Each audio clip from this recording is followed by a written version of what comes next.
In the fog-choked streets of Victorian London, a ledger's ink vanishes, erasing a £50,000 debt and threatening a family's fortune.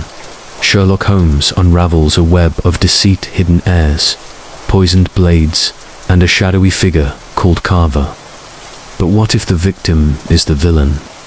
A chilling twist reveals the mastermind behind the ink's disappearance is closer than anyone dares suspect. Will Holmes expose the truth before another life fades into the shadows? Dive into the ink that disappeared, where every page hides a secret, and every secret hides a killer. Chapter 1. The Faded Ledger. The autumn of 1895 had draped London in a shroud of fog, its chill tendrils curling through the gaslit streets and seeping into the very bones of the city. I, Dr. John H. Watson, had been detained at my practice far longer than anticipated, tending to a patient whose fever had proven as stubborn as the season's gloom. It was nearing 8 o'clock when I finally ascended the familiar 17 steps to our lodgings at 221B Baker Street, my coat damp with the mist that clung to the air like a persistent memory. The warmth of our sitting room was a welcome contrast, though the atmosphere within was charged with that peculiar electricity which always heralded Sherlock Holmes's engagement with a new problem. Holmes lounged by the fire, his lean frame draped across his armchair, his violin balanced precariously on his knee. The bow moved languidly, coaxing a mournful strain that seemed to dance with the flickering shadows. His eyes, half closed, gleamed with that introspective intensity I had come to recognize as the prelude to some intellectual pursuit. As I entered, he set the instrument aside with a deliberate motion, the strings giving a final, plaintive hum. "Watson," he said, without looking up, "your timing is, as ever, fortuitous. We are on the cusp of a visitor, one who brings a matter of singular intrigue." I hung my coat and turned, intrigued despite my weariness. "A case, then? You've had word?" Holmes's lips curled into that faint, enigmatic smile. Not word, but deduction. The hour, the weather, and the faint scuff of boots on the stair misses. Hudson is escorting a gentleman, and his haste suggests urgency. A man of means, I wager, but not without troubles. Before I could press for details, a sharp rap at the door heralded Mrs. Hudson's entrance. She ushered in a portly gentleman, perhaps 50 years of age, whose florid complexion and dishevelled attire spoke of agitation. His cravat was askew, and his hands clutched a leather-bound ledger, its edges worn and its pages visibly marred. His eyes, wide with distress, darted between us as he stood, breathless, in the doorway. "Mr. Holmes," he began, his voice tremulous, "I am Reginald Hargrove, and I am in dire need of your genius. My family's fortunae, our very honour hangs by a thread. This ledger," he thrust the book forward, "records a loan agreement of immense consequence, but the ink has vanished, utterly disappeared. Without it, I face ruin, and a gentleman of no small standing denies his obligation." Holmes rose, his movements fluid and precise, and took the ledger with a reverence that belied his casual demeanour. He opened it, his long fingers tracing the blank pages where only faint smudges hinted at what had been. His eyes, sharp as a hawk's, scanned the surface, and I saw that familiar spark of curiosity ignite within them. "Vanished ink," he murmured, almost to himself, "a curious phenomenon, invisible by design, or erased by malice.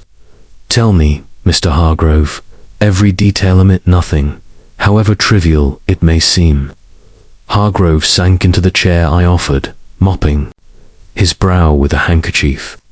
His story unfolded in halting bursts, as though each word were a weight he could scarcely bear to lift.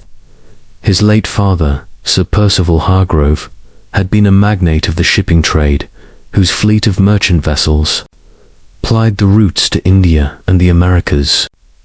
Some 5 years prior, Sir Percival had extended a loan of £50,000 to Lord Archibald Everton, a peer whose ancestral estates in Surrey had fallen into disrepair. The agreement, formalized in the ledger Hargrove now presented, had been witnessed by two associates of unimpeachable repute, a barrister named Clement Warwick and a retired naval captain, George Tilling. Both, Hargrove lamented, were now deceased, their signatures as lost as the ink itself. The terms were clear, Hargrove continued, his voice rising with desperation. Everton was to repay the sum with interest over 10 years, secured against his lands. The ledger was stored in my father's safe, untouched until I retrieved it last month to press Everton for payment. Imagine my horror when I found the pages blank, Mr. Holmes. Everton denies the debt, claims the ledger a forgery, and his solicitor threatens legal action if I persist. Without proof, I am undone. My creditors circle like vultures, and my family's name is at stake. I leaned forward, my medical instincts stirred by the man's evident distress. Could the ink have faded naturally? Exposure to sunlight, perhaps, or damp? Hargrove shook his head vehemently. Impossible, doctor. The safe is airtight, lined with cedar, and kept in my study, away from windows. The ink was supplied by a trusted chemist, Dr. Elias Thorne, and was of the finest quality India ink, he assured me. Holmes, who had been examining the ledger under the light of a gas lamp, interjected. India ink, you say? And yet, these pages betray no trace of the usual carbon residue. Curious. He produced a magnifying glass from his pocket and peered closely. At a page, there are faint impressions, pressure marks where a pen pressed hard. The writing was real, but the ink, it has not merely faded, it has been obliterated, as if designed to do so. He turned to Hargrove, his tone brisk. When did you last see the ledger intact? 6 months ago, Hargrove replied. I checked it after my father's death to ensure all was in order. The writing was clear as day. And who had access to the safe? Only myself and my late father's secretary, Miss Clara Winthrop.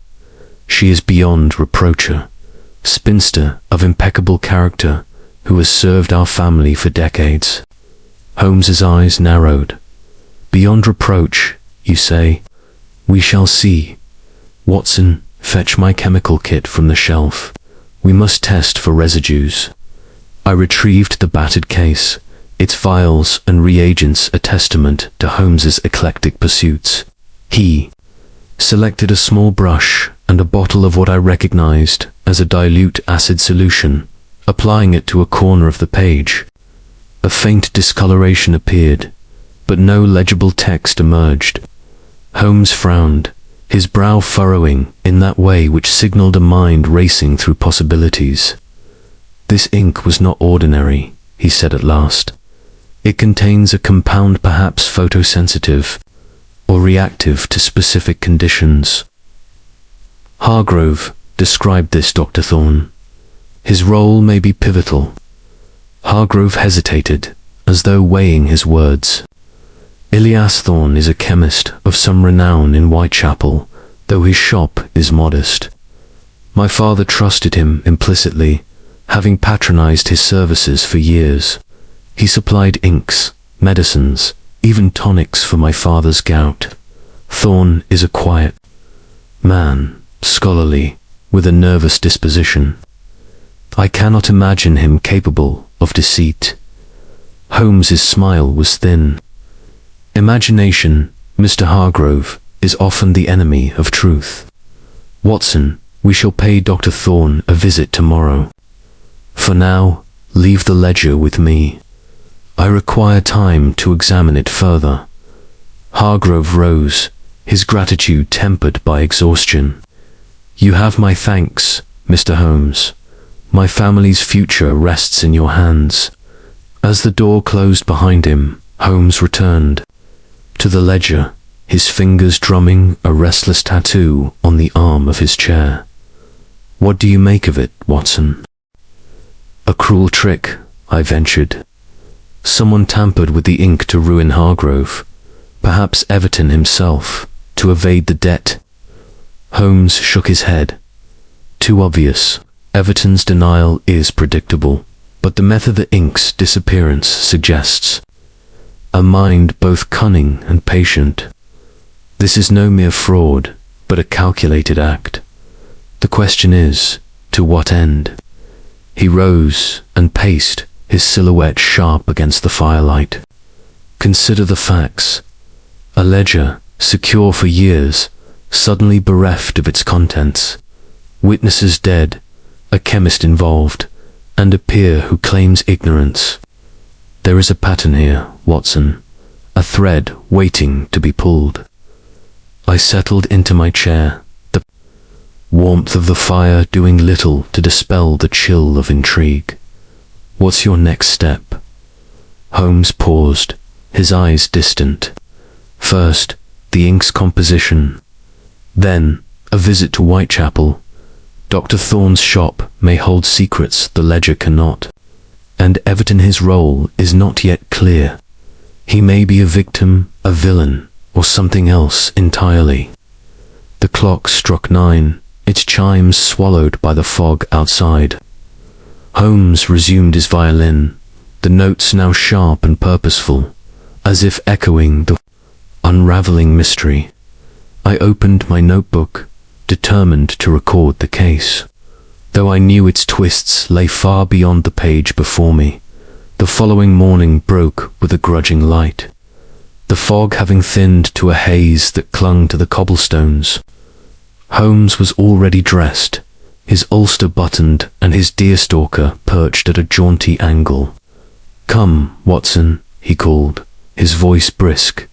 The game is afoot, and Whitechapel awaits. We hailed a hansom and rattled through the city, the streets, alive with vendors and clerks, their voices muffled by the damp air. Whitechapel, with its narrow alleys and bustling markets, was a stark contrast to Baker Street's quiet respectability. Dr. Thorne's shop, a narrow storefront wedged between a butcher and a pawnbroker, bore a faded sign, E. Thorne, chemist. An apothecary, the bell jangled as we entered, and a gaunt man with spectacles perched on a thin nose looked up from behind a counter cluttered with vials and jars. Dr. Thorne, Holmes inquired, his tone courteous but edged with steel. The man nodded, his hands fidgeting with a pestle. Yes, sir. How may I assist you? I am Sherlock Holmes, and this is Dr. Watson. We are here regarding ink supplied to the Hargrove family ink that has, curiously, vanished from a ledger of some importance. Thorne's eyes widened, and his fingers tightened on the pestle. Vanished, I supplied standard India ink, nothing more. Perhaps it was mishandled light, heat, moisture. Holmes stepped closer, his gaze piercing. Mishandled, or deliberately altered. The ink bore a faint odor, camphor, perhaps, or something less common. You supplied Lord Everton's household as well, did you not? Thorne's face drained of colour, and his hands trembled visibly. A coincidence, Mr. Holmes. I serve many clients. Holmes's smile was cold. Coincidences are rare in my experience, Dr. Thorne. We shall speak again. As we stepped into the street, Holmes murmured, He lies, Watson. Did you note his hands? The tremor betrays guilt or fear. And that eau de camphor was a guess, but his reaction confirmed it. There is a chemical at play here, one he knows well. Our next destination was Everton Hall, a Gothic manor in Surrey, its towers looming through the mist like sentinels of a forgotten age. Lord Everton received us in his study, a cavernous room lined with books and dominated by a massive desk. He was a man of imposing presence, his waxed moustache and steely eyes suggesting both arrogance and unease. "Holmes," he said, his voice clipped, "this ledger nonsense is a fabrication. Hargrove seeks to extort me. I own no such debt." Holmes's eyes roamed the room, pausing on a peculiar lamp with a violet bulb. An ultraviolet lamp, unusual for a study. "And this safe recently installed, I presume." Everton's jaw tightened. "Irrelevant, sir. You waste my time." As we departed, Holmes's voice was low. "The lamp, Watson. Ultraviolet light could trigger a photosensitive ink. And Everton is not the mastermind, but he is entangled. The true villain lurks elsewhere." That night, as we returned to Baker Street, our rooms bore signs of intrusion. Papers disturbed, drawers ajar, yet nothing taken. Holmes chuckled, unperturbed. "Our foe grows bold, Watson. This burglary was a search, not a theft. They seek the ledger or evidence of our progress." He wired Inspector Lestrade, requesting Everton's financial records. The reply came swiftly. Everton was solvent, but with recent, unexplained deposits. Not blackmail, Holmes mused, but a transaction. The plot thickens. Over the next days, Holmes immersed himself in chemical analysis, his table a chaos of vials and burners. "The ink contains a compound that fades under specific wavelengths," he declared. "Everton's lamp is no coincidence. But who designed it, Thorne, or another?" The case had taken root in his mind, and I knew he would not rest until the threads were woven into clarity. As I penned these events, the fog outside seemed to mirror the mystery veil hiding truths that only Sherlock Holmes could unveil. Chapter 2. The Hargrove legacy. The morning following our visit to Dr. Thorne's apothecary shop broke with a sullen dawn. The fog of London having retreated only to leave a damp, grey pallor over the city. Sherlock Holmes was already astir when I rose, his lean figure bent over the ledger at our sitting-room table, a magnifying glass in one hand and a notebook in the other, its pages filled with cryptic jottings. The fire crackled softly, casting long shadows that danced across the walls. But Holmes's attention was fixed, his eyes alight with that relentless curiosity which no mystery could long withstand. "Good morning, Watson," he said without looking up, his voice crisp. "You slept soundly, I trust. We have much to unravel today, and I shall need your steady hand and clearer head." I poured a cup of coffee, noting the faint chemical temps in the air, a remnant of Holmes's nocturnal experiments. "The ledger yields its secrets, then?" I asked, settling into my chair. "Not secrets, but hints," he replied, setting the magnifying glass aside. "The impressions on these pages are deep, suggesting a firm hand and a steel nib. Yet the ink's absence is absolute. No smudging, no residue save the faintest trace of a volatile compound. This was no accident, Watson, but a deliberate act of chemical ingenuity." Before I could press further, a sharp knock announced Mrs. Hudson, bearing a telegram. Holmes tore it open, his eyes scanning the brief message. "From Lestrade," he said, tossing it to me.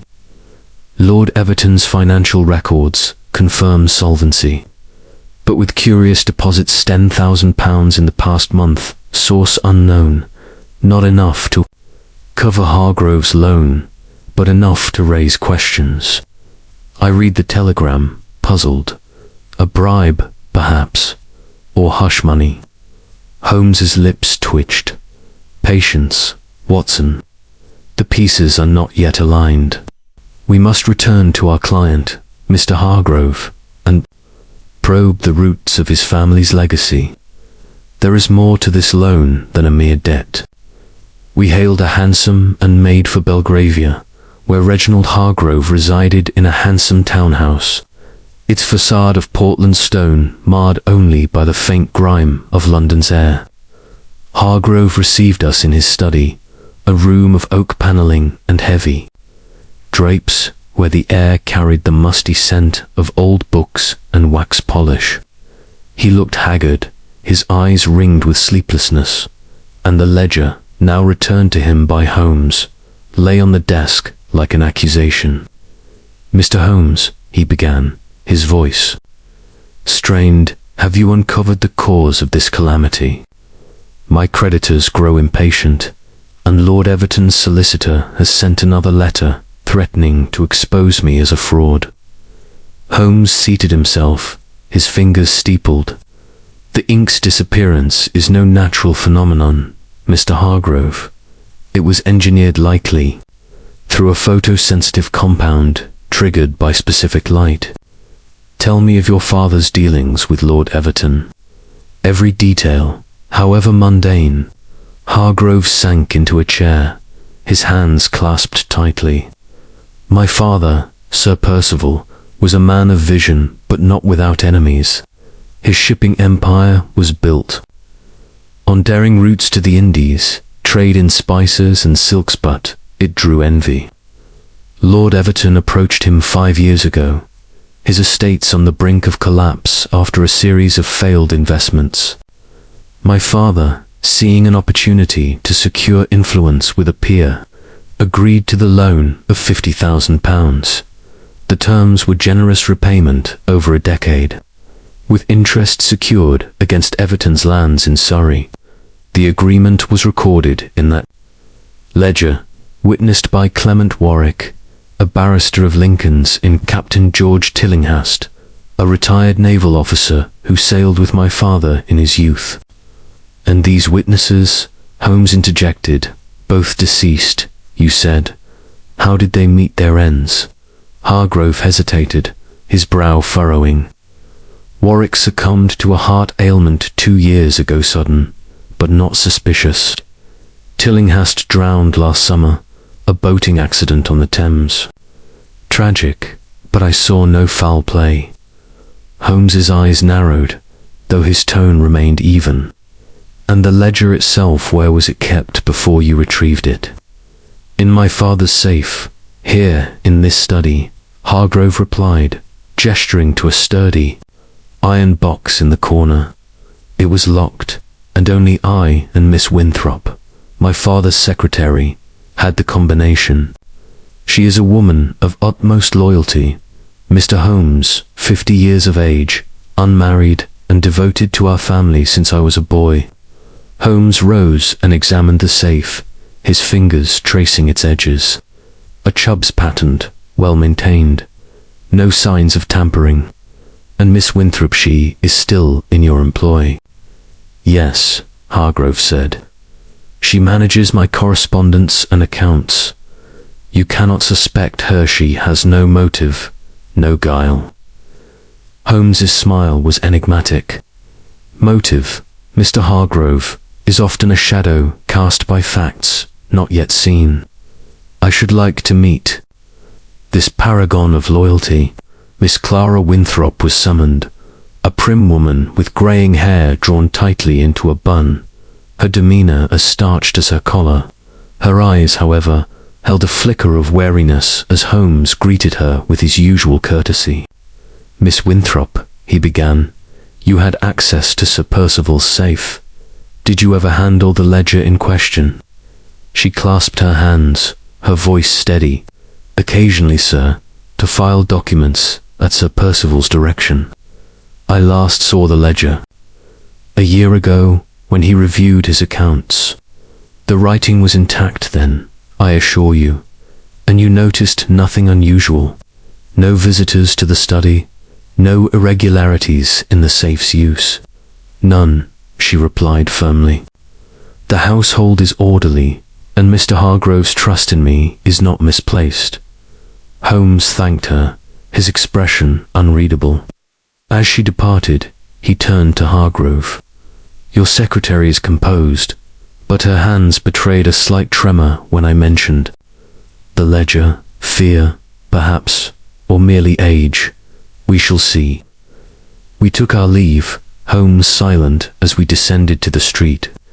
The hansom rattled back toward Baker Street, and I ventured a question. "Do you suspect Miss Winthrop?" She seemed genuine. Holmes's eyes gleamed. Genuine, perhaps, but not necessarily truthful. Her loyalty to the Hargroves is unquestioned, but loyalty can mask other motives. The ledger's ink was tampered with before it reached the safe or within it. Miss Winthrop's access makes her a thread to follow, though not yet the knot. Back at Baker Street, Holmes retreated to his chemical corner, where bottles and burners awaited.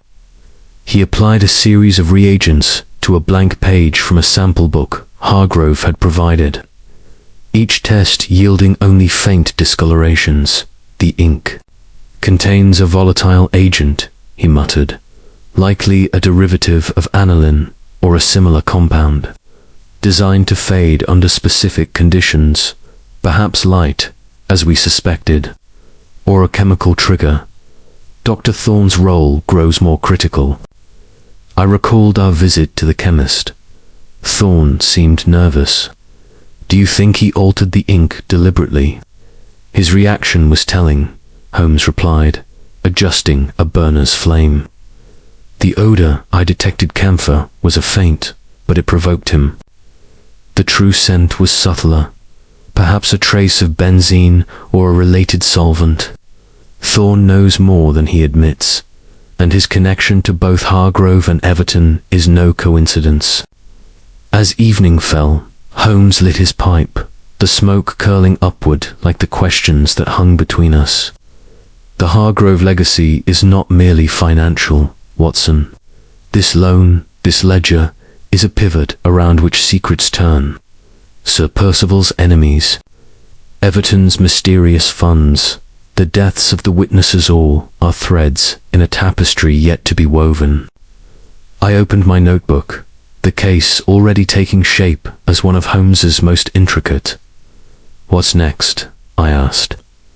"Tomorrow we delve deeper," he said, his voice low. "Everton's Manor holds close the lamp, the safe, perhaps more, and Thorne must be pressed further. But mark this, Watson. The ink's disappearance is but the surface. Beneath lies a motive darker than debt, and we shall uncover it." The fire crackled, and outside, the city hummed with its restless pulse. I knew sleep would elude me, for the mystery of the faded ledger had ensnared us both, its blank pages a challenge to Holmes's unparalleled mind. Chapter 3. The Chemist's Secret. The dawn of our third day in pursuit of the vanished ink broke with a sullen drizzle, the kind that seemed to leach colour from London's already muted streets. Sherlock Holmes, ever impervious to the weathers, gloom, was already at work when I emerged from my room, his silhouette framed against the window as he peered through a microscope at a fragment of paper from Hargrove's ledger. The sitting room of 2-1B Baker Street bore the marks of his restless intellect. Chemical vials cluttered the table, their contents emitting faint acrid odors, while a stack of scientific journals lay open, their pages annotated in Holmes's precise hand. "Good morning, Watson," he said, his voice sharp with focus. "The ink yields no further secrets under the lens, but its absence speaks volumes. We must revisit Dr. Thorne today. His reticence yesterday was as revealing as any confession." I nodded, recalling the chemist's nervous demeanour in his Whitechapel shop. "You suspect he tampered with the ink?" "Suspect." Holmes's eyes glinted as he set the microscope aside. "I am certain he knows more than he claims." The tremor in his hands. The faint flush when I mentioned Everton Thorne is a link, perhaps unwilling, in this chain of deceit.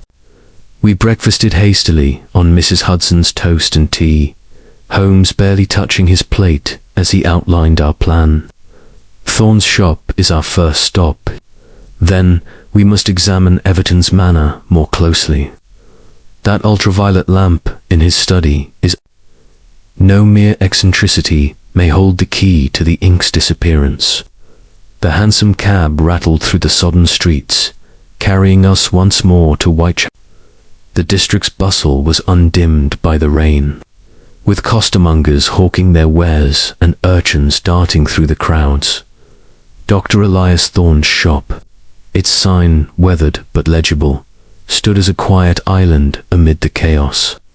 The bell jangled as we entered, and Thorne looked up from behind his counter, his spectacles catching the dim light.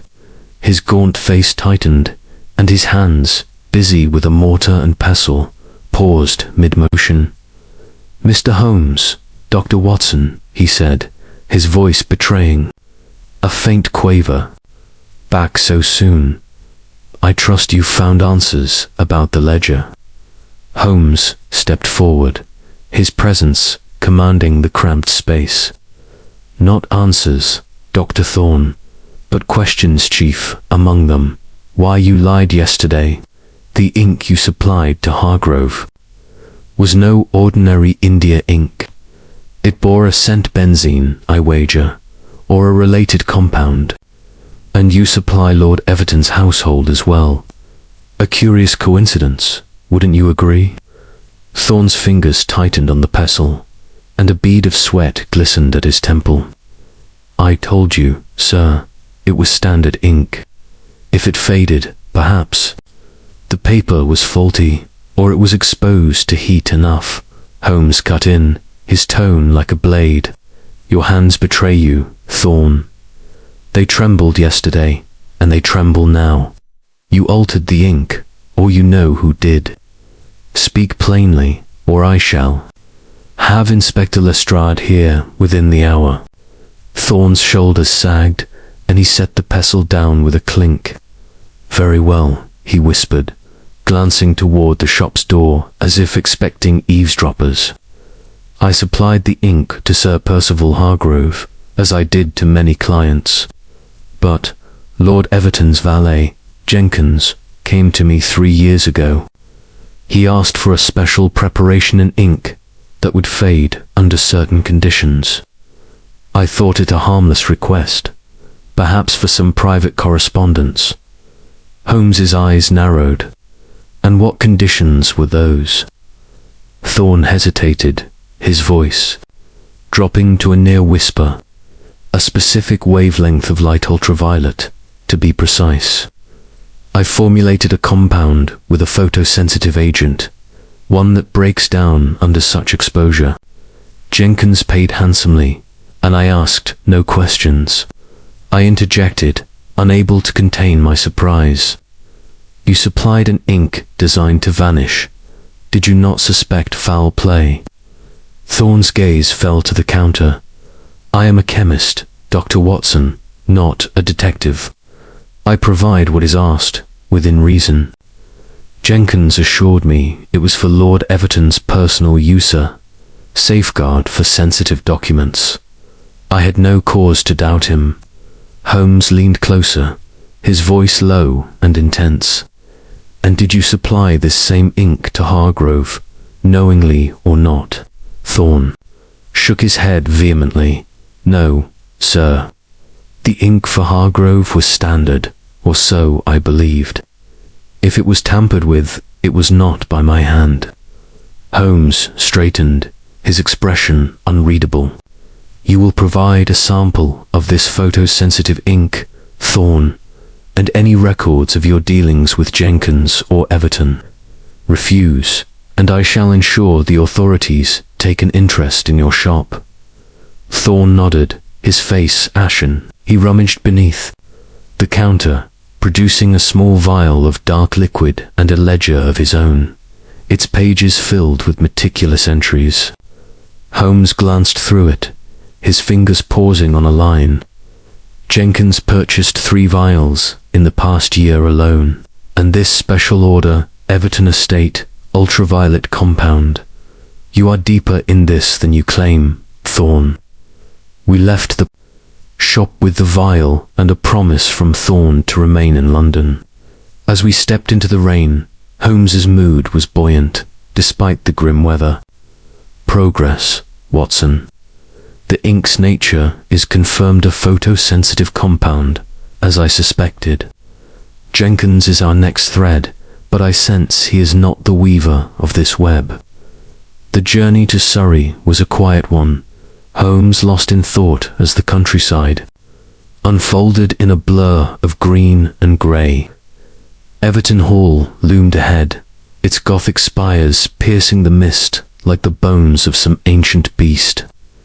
Lord Everton received us in the same study, his manner colder than before, his moustache bristling with irritation. "Holmes, this is harassment," he snapped. "I've told you, Hargrove's ledger is a fraud. I owe him nothing." Holmes ignored the outburst, his eyes fixed on the violet-bulbed lamp. "A curious device, my lord. Ultraviolet light, I presume. Not a common choice for a study." Everton's jaw tightened. "A gift from a colleague, used for reading faded manuscripts." "What of it?" Holmes smiled thinly. "It may be more than you know. Tell me of your valet, Jenkins. How long has he served you?" "5 years," Everton replied, his tone guarded. "A loyal man, efficient." "Why do you ask?" "Loyalty," Holmes mused, "is a virtue often claimed but rarely proven. We shall speak with Jenkins directly." Jenkins was summoned, a wiry man with sharp eyes and a deferential air. He stood stiffly, his hands clasped behind his back. "Yes, sir," he said, addressing Everton but glancing at Holmes. "Mr. Jenkins," Holmes began, "you purchased a special ink from Dr. Thorne, photosensitive, designed to fade under ultraviolet light. For what purpose?" Jenkins's composure faltered, his eyes darting to Everton. "I don't know what you mean, sir. I buy supplies for the household, nothing more." Holmes stepped closer, his voice like steel. "Do not dissemble, Jenkins. Thorne's ledger records your purchases. Did you tamper with Hargrove's ink, or was it another's design?" Everton interjected, his face reddening. "This is outrageous. Jenkins, you need not answer." But Holmes pressed on. "Answer, or face the consequences. The ink's disappearance threatens a man's fortune. Speak, and speak true." Jenkins swallowed hard, his voice low. "It was Lady Everton, sir. She instructed me to procure the ink, said it was to protect sensitive documents. I only followed orders." The room fell silent, Everton's face a mask of shock. "My wife, absurd." Holmes's eyes gleamed. "We shall see, my lord. Lady Everton must be questioned. This case grows ever more intricate." As we left the hall, the rain had ceased, but the air hung heavy with secrets. "Lady Everton," I said, puzzled. Could she truly be behind this? Holmes's smile was enigmatic.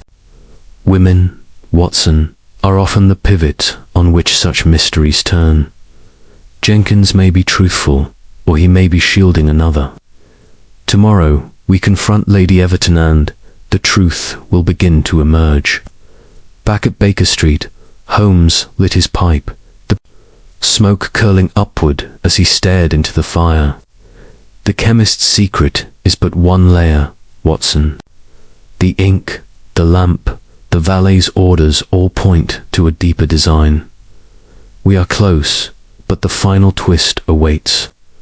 I took up my pen, the case unfolding like a shadow play, its figures sharp but elusive. The mystery of the faded ledger was no longer merely a matter of ink, but of motives hidden in the heart of a noble house. Chapter 4. Shadows at Everton Hall. The morning air was crisp as we set out for Surrey. The train's rhythmic clatter a counterpoint to the restless thoughts that churned in my mind. Sherlock Holmes sat opposite me, his lean frame wrapped in his ulster, his eyes fixed on the passing countryside, though I knew his thoughts were elsewhere, weaving through the intricacies of the case that had ensnared us. The drizzle of the previous day had given way to a pale sun, its light filtering through the mist that clung to the rolling hills, casting Everton Hall in an ethereal glow as we approached. The manor's gothic spires loomed like silent sentinels, their stone facades weathered by time and secrets. Holmes had been silent for much of the journey, his fingers occasionally tapping a staccato rhythm on the armrest, a sign of the mental machinery at work. As the train slowed, he spoke at last, his voice low and deliberate. "Watson, today we tread delicate ground. Lady Everton's involvement, as suggested by Jenkins, shifts the balance of this mystery. We must observe her closely, not merely her words, but her gestures, her silences. The truth often hides in what is left unsaid." I nodded, still grappling with the valet's revelation. "Do you believe, Jenkins, that Lady Everton orchestrated the ink's tampering?" Holmes's lips curved into a faint smile. "Jenkins speaks truth, but only a fragment of it. His loyalty to the Everton household is evident, yet his fear of Lady Everton suggests she holds a power beyond that of a mere employer. Whether she is the architect of this scheme or a pawn in a larger game remains to be seen." We disembarked at the small station near Everton Hall and hired a dogcart to cover the final miles. The manor's grounds were expansive, with manicured lawns giving way to wilder moors that stretched toward the horizon. The house itself was a study in contrast, its grandeur marred by signs of neglect. Ivy creeping unchecked over the stonework, windows clouded with grime. As we approached, a footman ushered us into the hall, where Lord Everton awaited in the same study we had visited before. His lordship stood by the fireplace, his posture rigid, his waxed moustache bristling with barely concealed irritation. The violet-bulbed lamp, which had so intrigued Holmes, still sat on his desk, its glass casting an eerie glow in the morning light. "Mr. Holmes," Everton began, his voice clipped, "your persistence borders on impertinence. I have indulged your inquiries, but to drag my wife into this farce is intolerable." Holmes, unperturbed, seated himself without invitation, his eyes scanning the room. "Lord Everton, your indignation is noted, but the facts are unyielding. Your valet, Jenkins, has implicated Lady Everton in the procurement of a photosensitive ink, the very ink that has vanished from Hargrove's ledger. I must speak with her." Everton's face reddened, but before he could retort, the door opened, and Lady Everton entered.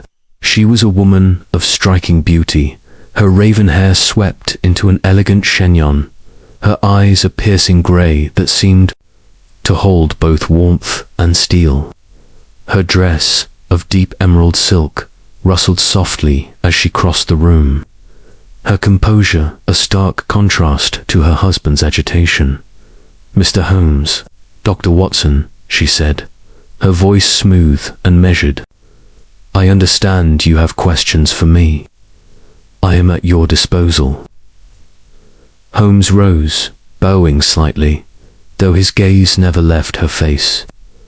"Lady Everton, your valet claims you instructed him to procure a special ink from Dr. Elias Thorne, an ink designed to fade under ultraviolet light.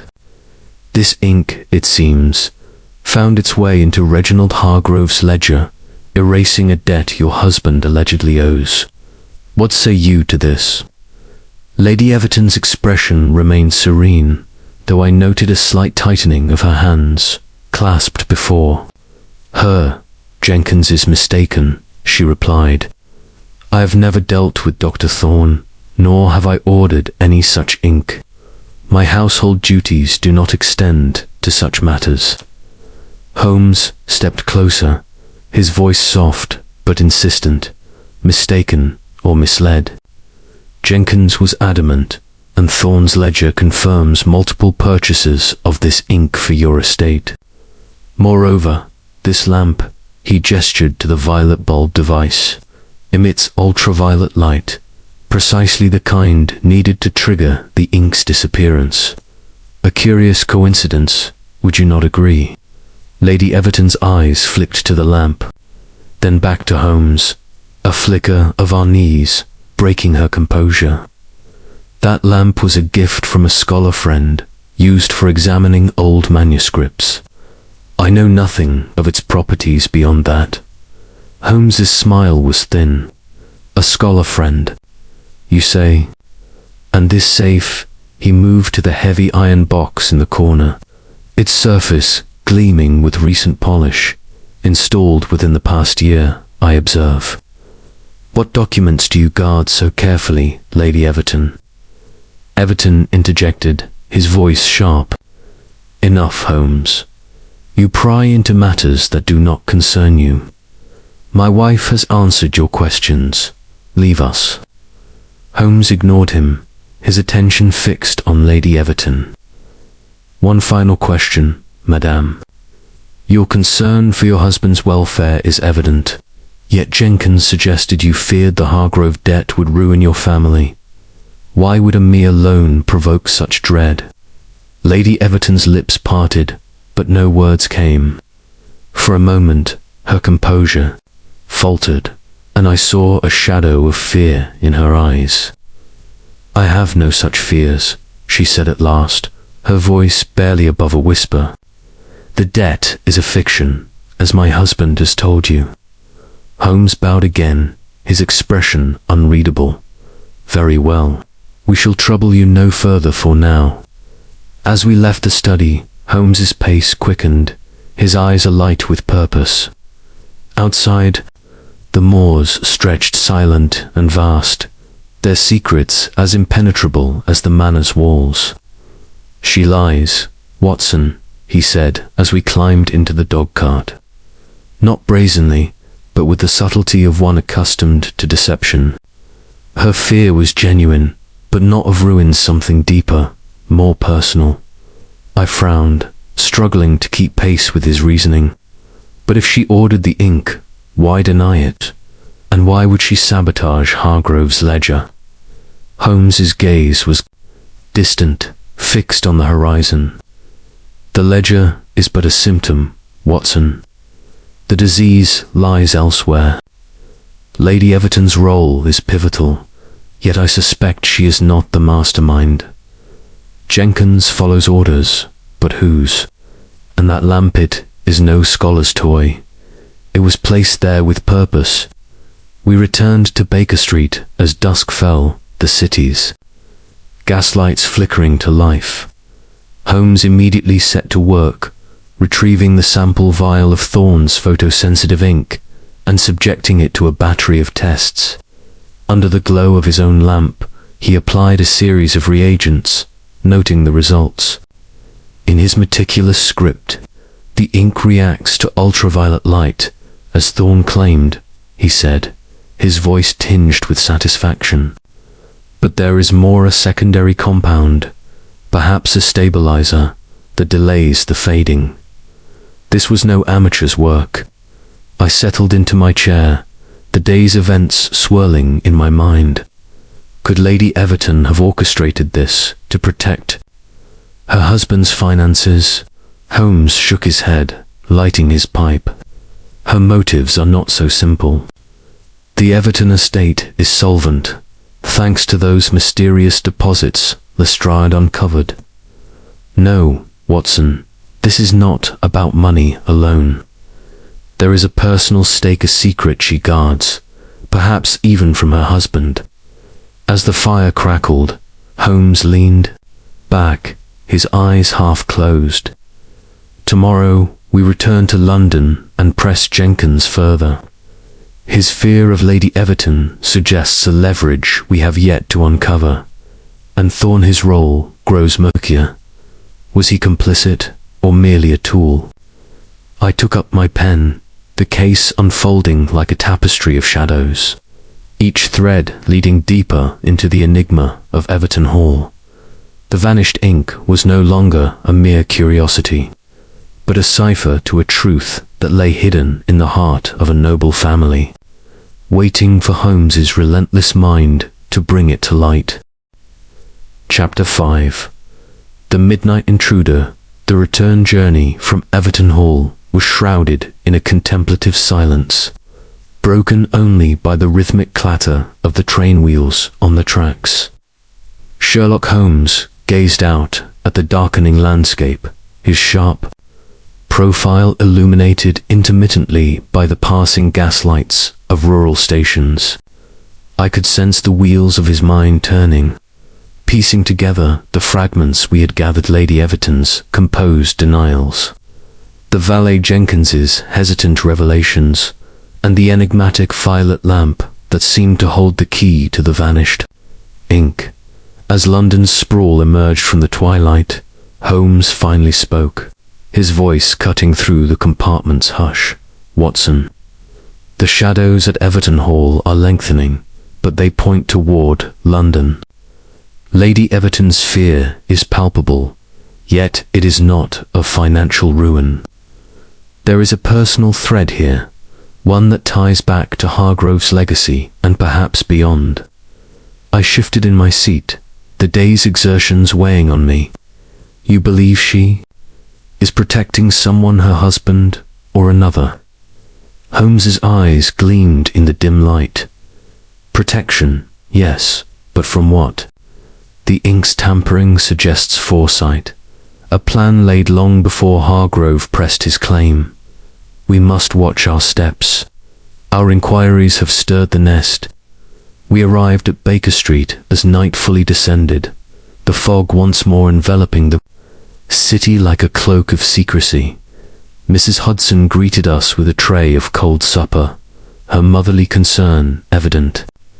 "You gentlemen look spent," she said. "Eat and rest. The world's troubles can wait till morning." Holmes, however, was restless, pacing the sitting room as he dissected the day's events.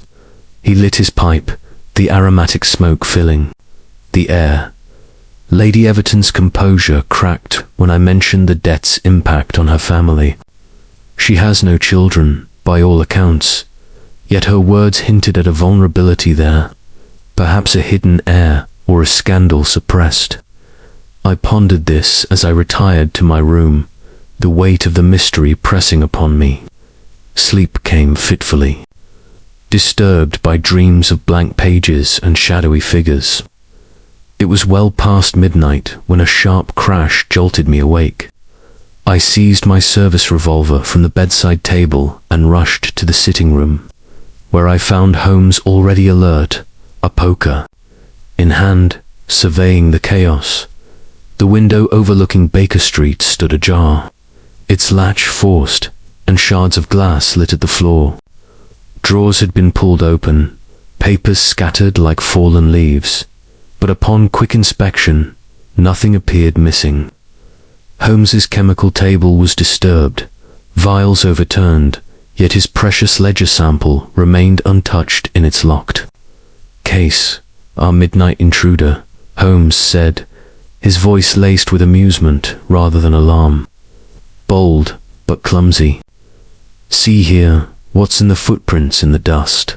A man's boot, size 10, with a worn heel. He entered through the window, rifled the desk, and fled when he heard your approach."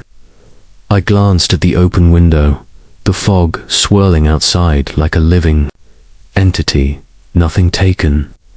Then it was a search for the ledger, perhaps, or evidence of our progress. Holmes nodded, closing the window with a snap. "Precisely. Our foe grows desperate, Watson. This intrusion confirms we are close to the truth. The burglar sought confirmation of what we know, or to retrieve something incriminating. We summoned a constable who took notes with dutiful efficiency, though Holmes dismissed him soon after, preferring to handle the matter himself. As dawn crept in, Holmes wired Inspector Lestrade at Scotland Yard, requesting discretion and assistance. Everton's financial records, Lestrade deposits, withdrawals, anomalies, and check for any reports of similar burglaries in Belgravia or Surrey. Lestrade arrived mid-morning, his round face flushed from haste. "Holmes, you've stirred a hornet's nest again. Burglary at Baker Street. You're lucky it wasn't worse." Holmes waved aside the concern, offering Lestrade a chair. The intruder was no common thief, Inspector. Professional, but hurried. "Now, what of Everton's finances?" Lestrade produced a sheaf of papers, his expression grave. "Lord Everton is solvent, but barely. His estates yield income, yet expenses, mount repairs, staff, society obligations. But here's the oddity. Mysterious deposits, £5,000 each, quarterly for the past 2 years. Source traced to a private bank in the city, but the account is anonymous, routed through Switzerland." I leaned forward, intrigued. "Blackmail payments, or bribes?" Lestrade shrugged. "Could be either. No evidence of extortion, but not the type to bribe to proud. And Hargrove's loan, if real, would cripple him if called in now." Holmes's eyes narrowed, absorbing the details. Anonymous deposits suggesting a benefactor with something to hide. Link this to the ink. Lestrade. The tampering was to erase the debt, but why now? Hargrove's pressure is recent, yet the ink was altered years ago. Lestrade pocketed his notes. "You think it's connected to the burglary?" "Undoubtedly," Holmes replied. "Our intruder sought to gauge our knowledge. Alert your men to watch Everton Hall and Hargrove's residence. Discreetly, mind." As Lestrade departed, Holmes turned to me, his energy undimmed by the night's events. "Patience, Watson. The ink's disappearance masks a deeper game, one of inheritance, perhaps, or a scandal long buried. We must revisit Hargrove and probe his family's past." We hailed a cab for Belgravia, the streets alive with midday bustle. Hargrove received us in his study, his face drawn with worry. "Mr. Holmes, any progress? Everton's solicitor presses me daily." Holmes seated himself, his gaze keen. "Progress, yes, but shadowed by intrusion. Our rooms were burgled last night, papers disturbed, nothing taken. Have you experienced anything similar?" Hargrove paled. "Burglary, here? No, but 2 nights ago, I heard noises in the garden, dismissed it as foxes." "You think it related?"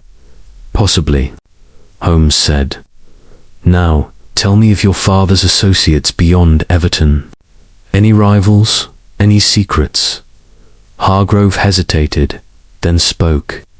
"My father had enemies and trade competitors in shipping, but secrets.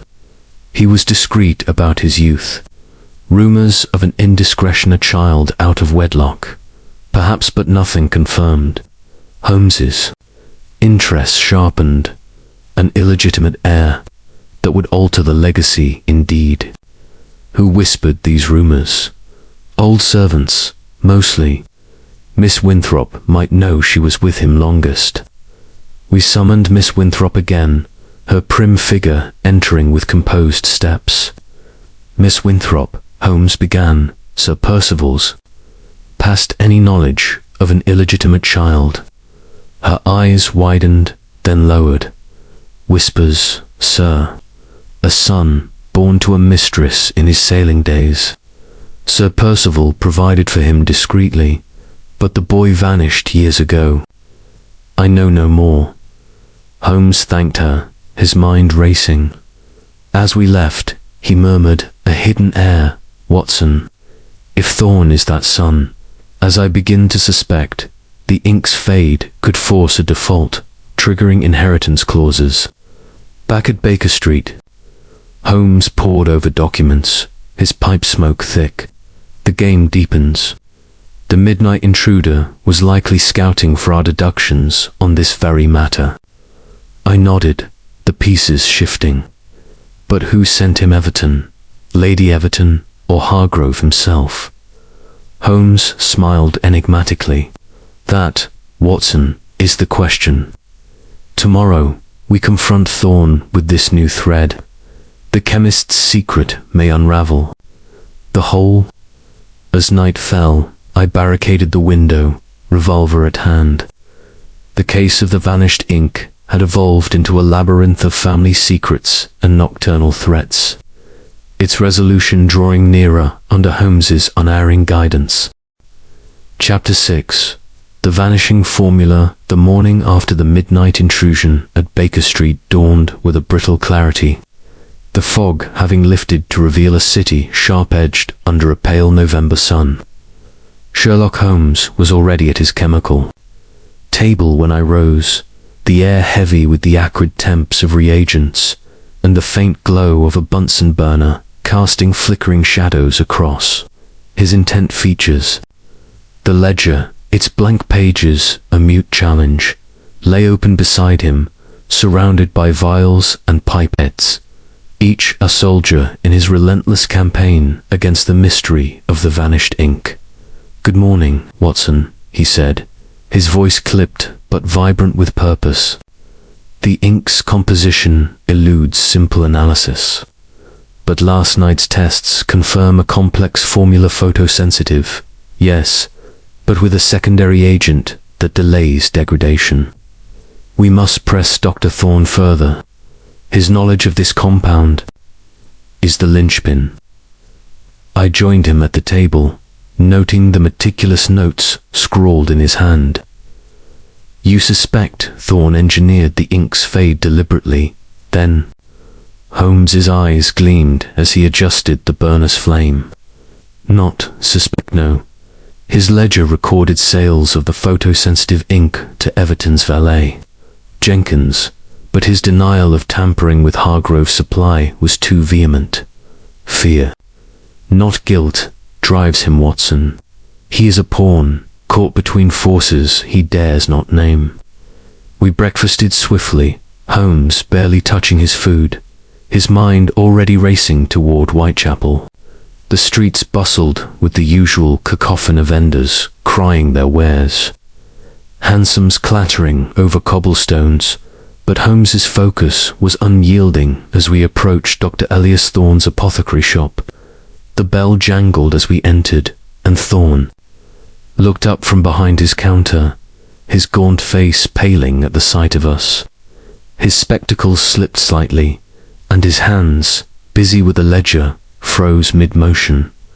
"Mr. Holmes," he said, his voice a strained whisper, "I expected you might return, but I have told you all I know."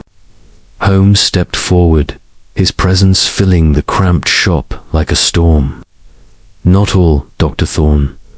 The ink you supplied to Jenkins was no ordinary formulated fades under ultraviolet light, a fact you concealed. But more intriguing is the stabilizer, a compound that delays the fade. Such sophistication suggests intent, not accident. Who commissioned this formula, and why?" Thorne's hands trembled, and he set the ledger down with a thud. I swear, Mr. Holmes, I only followed instructions. Jenkins came to me 3 years ago, on Lady Everton's orders, or so he said. The ink was for private documents, to protect sensitive matters. I formulated it as requested photosensitive, yes, but I never supplied it to Hargrove. Holmes's gaze was relentless, pinning Thorne like a specimen, and yet Hargrove's ledger bears the same compound. You claim coincidence, but your ledger tells another tale. 3 vials to Jenkins, and a special order for Everton's estate. Who else? Thorne. Who else received this ink? Thorne's eyes darted to the shop's door, as if expecting rescue or interruption. No one, I swear. I am a chemist, not a conspirator. If Hargrove's ink was tampered with, it was after it left my hands. Holmes produced the sample vial Thorne had given us, holding it to the light. This ink matches the ledger's traces benzene undertones, a volatile stabilizer. You crafted it, Thorne, or you know who did. Speak, or I shall ensure Scotland Yard takes an interest in your affairs. Thorne collapsed into a chair, his hands covering his face. Very well, he muttered, his voice barely audible. It was Jenkins, but he acted for another, not Lady Everton, though he used her name. He mentioned a third party, someone with influence, but he wouldn't say who. I was paid to keep silent, and I did. The money was too good to refuse. I interjected, my patience fraying. You aided a fraud, knowing it could ruin a man. Who was this third party? Thorne shook his head, his voice trembling. I don't know a man of means, Jenkins said, with connections in the city. I never met him. Jenkins collected the ink and paid in gold sovereigns. I thought it harmless, private matter. Holmes's smile was cold. Harmless. A family's fortune hangs in the balance, Thorne. You will provide every detail of Jenkins's visit dates, quantities, payments, and if you withhold anything, I shall know. Thorne nodded, his face ashen, and handed over a small notebook, its pages filled with cramped entries.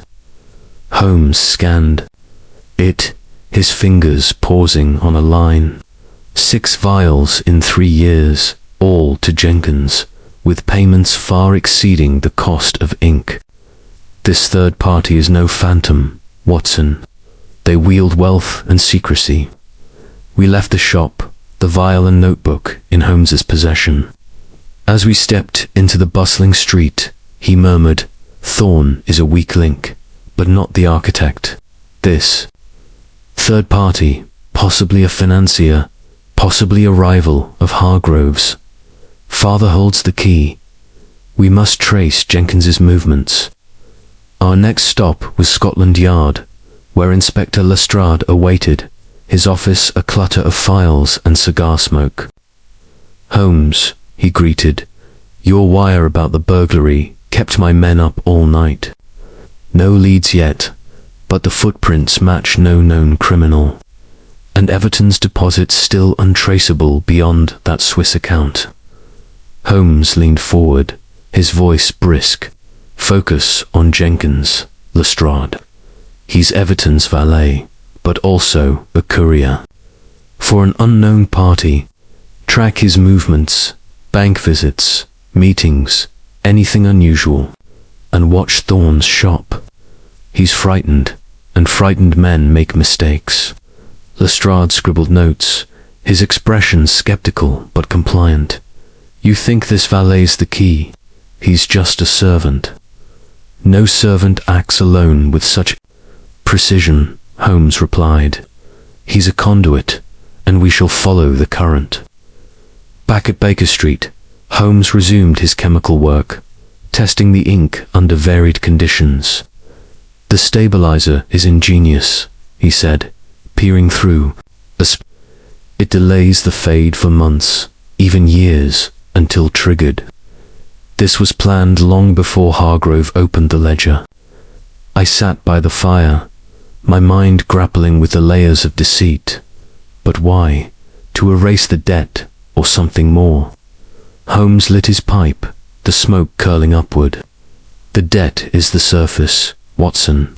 Beneath lies a motive tied to Hargrove's legacy, perhaps, the rumoured heir Miss Winthrop mentioned.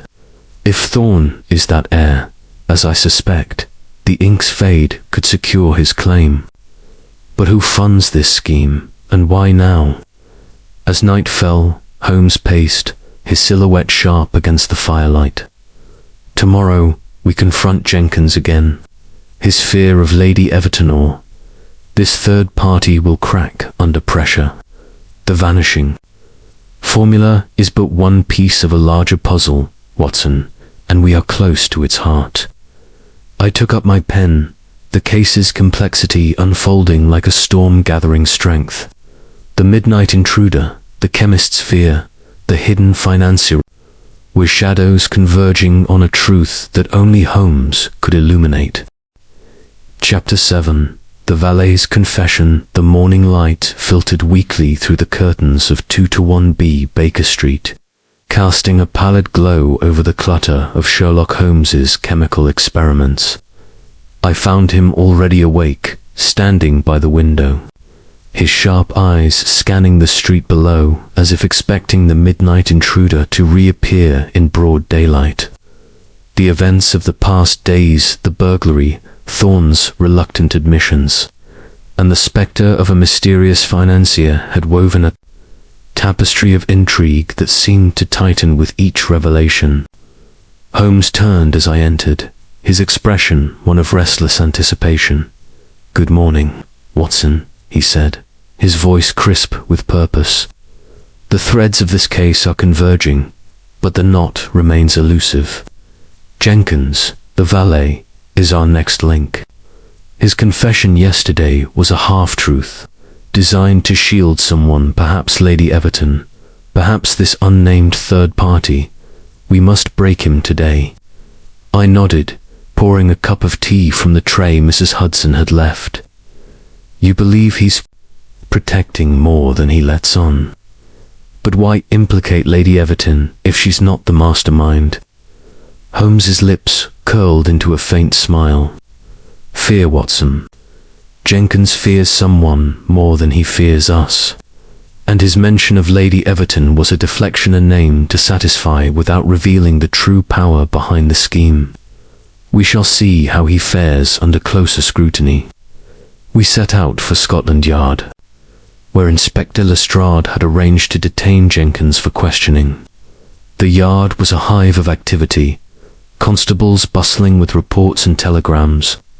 But Lestrade met us in his cramped office, his face etched with the weariness of a man perpetually outpaced by Holmes's demands. "Jenkins is in the cells," Lestrade said, gesturing to a file on his desk. "Picked him up at Everton Hall this morning, as you asked. He's nervous as a cat, but stubborn.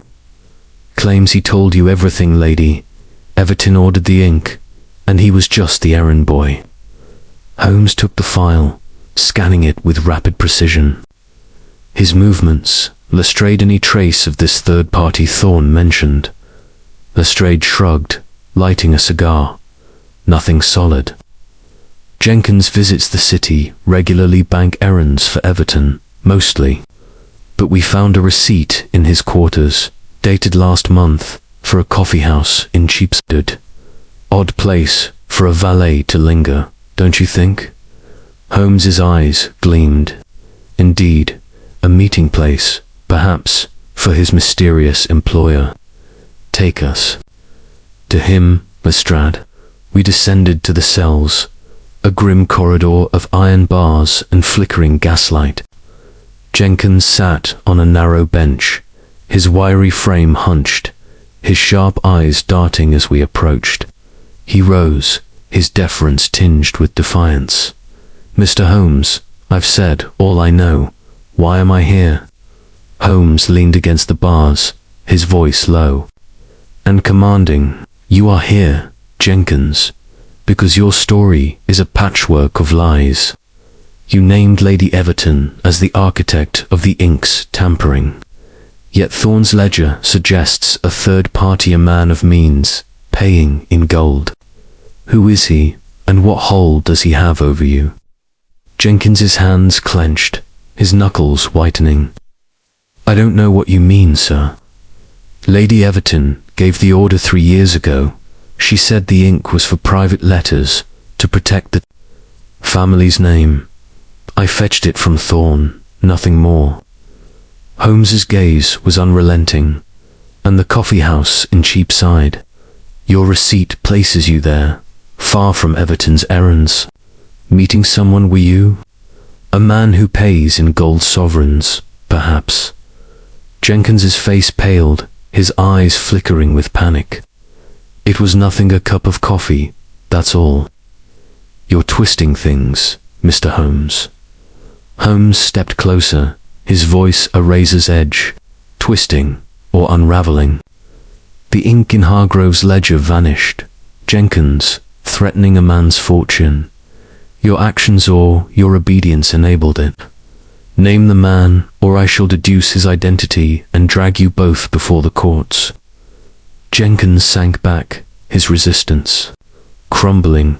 All right, he whispered, his voice barely audible. It wasn't Lady Everton, not directly. She told me to get the ink, but she was acting on orders from someone else. A gentleman, well-dressed, met me in Cheapside last year. He called himself Mr. Carver, but I doubt that's his name. He paid me to ensure the ink reached Hargrove's ledger. How? I don't know. Said it was to settle an old debt, not to ruin anyone, I interjected, my patience fraying. You helped sabotage a legal document and thought it harmless. Who is this Carver? Jenkins shook his head, his voice trembling. I never saw him clear, always in shadow, hat low. He spoke like a toff, educated, but cold. Said if I talked, I'd lose more than my place. I swear, that's all I know. Holmes studied him, his expression unreadable. You've earned a reprieve, Jenkins, but not freedom. Lestrade, keep him here until we verify his tale. And trace this Carver check, the coffee house, discreetly. As we left the yard, Holmes's mood was electric.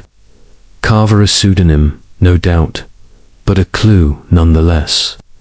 A man of wealth, influence, and secrecy, orchestrating from the shadows. The ink's purpose grows clearer. What's in it was to erase Hargrove's claim, but not for Everton's benefit. We returned to Baker Street, where Holmes resumed his chemical work, testing the ink sample under varied light conditions. The formula is exquisite, he said, adjusting a lens. The stabilizer delays fading until triggered, likely by Everton's lamp. But the timing, why now? When Hargrove pressed his claim. I sat by the fire, the case's complexity weighing. On me, could Carver be tied to the rumoured heir Miss Winthrop mentioned? A son of Sir Percival, seeking to alter the inheritance. Holmes nodded, lighting his pipe. A plausible thread. If Thorne is that heir, as I suspect, Carver may be his heir, his manipulator. The midnight intruder sought to confirm our progress, likely sent by Carver himself. As evening fell, a telegram arrived from Lestrade, coffee-house owner recalls. Well-dressed man, mid-40s, meeting Jenkins monthly. No name, paid cash. Description sent. The description was vague: tall, dark coat, scarf obscuring face. But Holmes's eyes lit with recognition. Carver moves carefully, he said, but not invisibly. Tomorrow, we visit the coffee house and probe Hargrove's past further. The vanishing formula hides a deeper motive. Watson, one of legacy, betrayal, or both. I took up my pen, the case unfolding like a storm cloud, its shadows deepening with each step. Jenkins's confession had cracked open a door, but beyond, it lay a labyrinth of motives, with this mysterious Carver at its heart, waiting to be unmasked by Holmes's unerring intellect. Chapter 8. The Lady's Deception. The chill of a late autumn morning hung over Baker Street, the air sharp with the promise of frost. Sherlock Holmes stood by the fire, his lean frame silhouetted against the flickering flames, his eyes distant, as he turned over the latest threads of our case. The valet Jenkins's confession had cast a new light on the mystery of the vanished ink, pointing to a shadowy figure named Carver and suggesting that Lady Everton's role was more complex than her serene denials implied. I joined Holmes at the breakfast table, where he had spread out Lestrade's latest telegram alongside Thorne's notebook. Its cryptic entries a map to the unseen hand behind the ledger's sabotage. "Watson," Holmes said, his voice vibrant. "With purpose, Jenkins has given us a name, Carver, though likely a mask for our true adversary. Lady Everton, however, remains a puzzle. Her fear, her composure, her denial of involvement, they weave a web of contradiction. Today, we return to Everton Hall to confront her directly." I sipped my tea, the case's intricacies swirling in my mind. "You believe she's lying about?" The ink Jenkins was certain she ordered it, even if under Carver's influence. Holmes's lips curled into a faint smile. "She lies, but not brazenly. Her deception is layered, like the ink itself, visible only under the right light. Her fear is not of ruin, but of exposure. We must press her until the truth breaks free." We set out for Surrey under a sky heavy with clouds, the trains. Rhythm a steady counterpoint to Holmes's restless energy. Everton Hall loomed as imposing as ever, its Gothic towers stark against the grey horizon. The footman ushered us into the familiar study, where Lord Everton awaited, his face a storm of indignation. Lady Everton stood beside him, her emerald gown a vivid contrast to her pale complexion, her grey eyes meeting ours with a calm that bordered on defiance. "Mr. Holmes," Everton began, his voice tight, "this is beyond endurance. You drag my wife into this absurd affair, and now you return to harass her further. I demand an explanation." Holmes seated himself, his gaze fixed on Lady Everton. "My lord, your indignation is understandable, but the facts are unyielding. Your valet Jenkins has confessed to procuring a photosensitive ink from Dr. Thorne. On your wife's orders, this ink, designed to fade under ultraviolet light, matches that in Hargrove's ledger. Lady Everton, will you persist in your denial?" Lady Everton's hands clasped tightly, but her voice was steady. "I have told you, Mr. Holmes, I know nothing of this ink or its tampering. Jenkins must be mistaken or lying to protect himself." Holmes produced a folded letter from his pocket, its edges faintly discolored. "This, madam, is a note from your correspondence, retrieved from Thorne's shop. The ink matches the ledger's photosensitive, fading under the same conditions. You wrote to Thorne, did you not, requesting his services?" Her eyes widened, a flicker of alarm breaking her composure. "That letter, it was for a private matter, a family concern. Nothing to do with Hargrove or his ledger." Holmes leaned forward, his voice low and piercing. "A family concern, you say? Yet Jenkins claims you feared the Hargrove debt would ruin you. Why such dread, when your husband's finances, bolstered by mysterious deposits, are secure? What secret do you guard, Lady Everton?" She faltered, her hands trembling slightly. "I acted to protect my husband, nothing more. The debt, if real, would strain our resources. I sought to safeguard our future." Holmes's eyes narrowed. "Your husband, or another?" Jenkins spoke of a man called Carver, a well-dressed gentleman, who paid in gold to ensure the ink reached Hargrove's ledger. "You know this man, do you not?" Lady Everton's face drained of colour, and she sank into a chair, her composure crumbling. Carver, she whispered, as if the name itself would... Wait, I met him once, in London. He approached me 2 years ago, claiming knowledge of my husband's affairs. He offered funds to secure our estate, but at a price he demanded the ledger be altered. Everton turned to her, his voice sharp with shock. Margaret, what is this? You dealt with this man behind my back. She looked at him, her eyes brimming with tears. I had no choice, Archibald. He knew things about your past, about debts you thought buried. He threatened to expose you, to ruin us. I ordered Jenkins to procure the ink, yes, but only to protect you. Holmes's expression remained impassive. And what did Carver know, Lady Everton? What secret could compel such a scheme? She shook her head, her voice breaking. I cannot say. He spoke of a transaction from your youth. Archibald, a deal gone wrong, a partner betrayed. I did what I must to shield our name. Everton's face darkened, his hands clenching. This is madness. I have no such secrets, Holmes.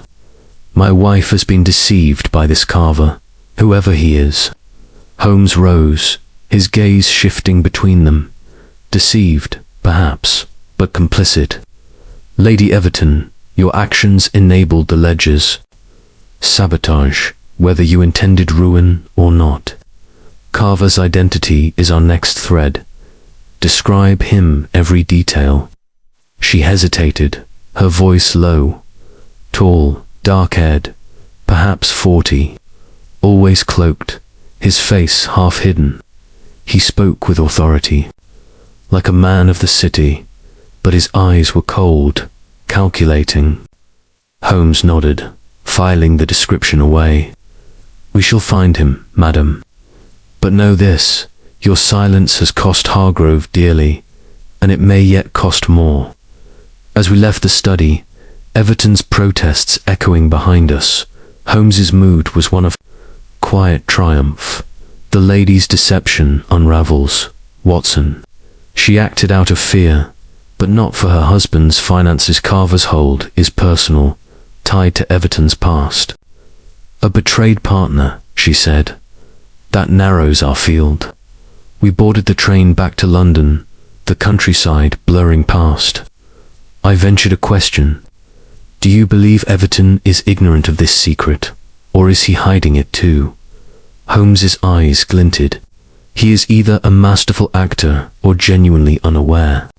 His indignation feels authentic, but men of his station guard their pasts closely. Carver is the key he orchestrates from the shadows, using Lady Everton as his instrument. Back at Baker Street, Holmes pored over Lestrade's reports, cross-referenced the description of Carver with known figures in London's financial world. A city man, tall, dark-haired, mid-40s, he mused. It fits several, but none with a clear link to Everton or Hargrove. Yet, as night fell, a telegram arrived. From Lestrade, coffeehouse owner, confirms Carver's visits last seen 2 weeks ago. No new leads. Holmes tossed it aside, lighting his pipe. Carver is cautious, but not invisible. Tomorrow, we scour Cheapside and revisit Hargrove. The secret in Everton's past may tie to Sir Percival's rumoured heir. I took up my pen, the case's layers deepening like the fog outside. Lady Everton's confession had peeled back a veil, revealing a manipulator named Carver. But the heart of the mystery, the vanished ink, the hidden motive, remained just out of reach, waiting for Holmes's relentless mind to seize it. Chapter 9. The hidden air. The morning air carried a biting edge as we sat in our Baker Street lodgings, the fire crackling softly against the November chill.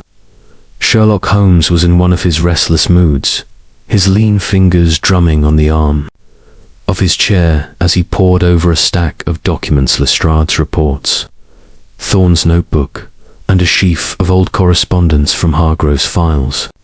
The revelations at Everton Hall, particularly Lady Everton's confession of her dealings with the mysterious Carver, had shifted the case into a new and darker light.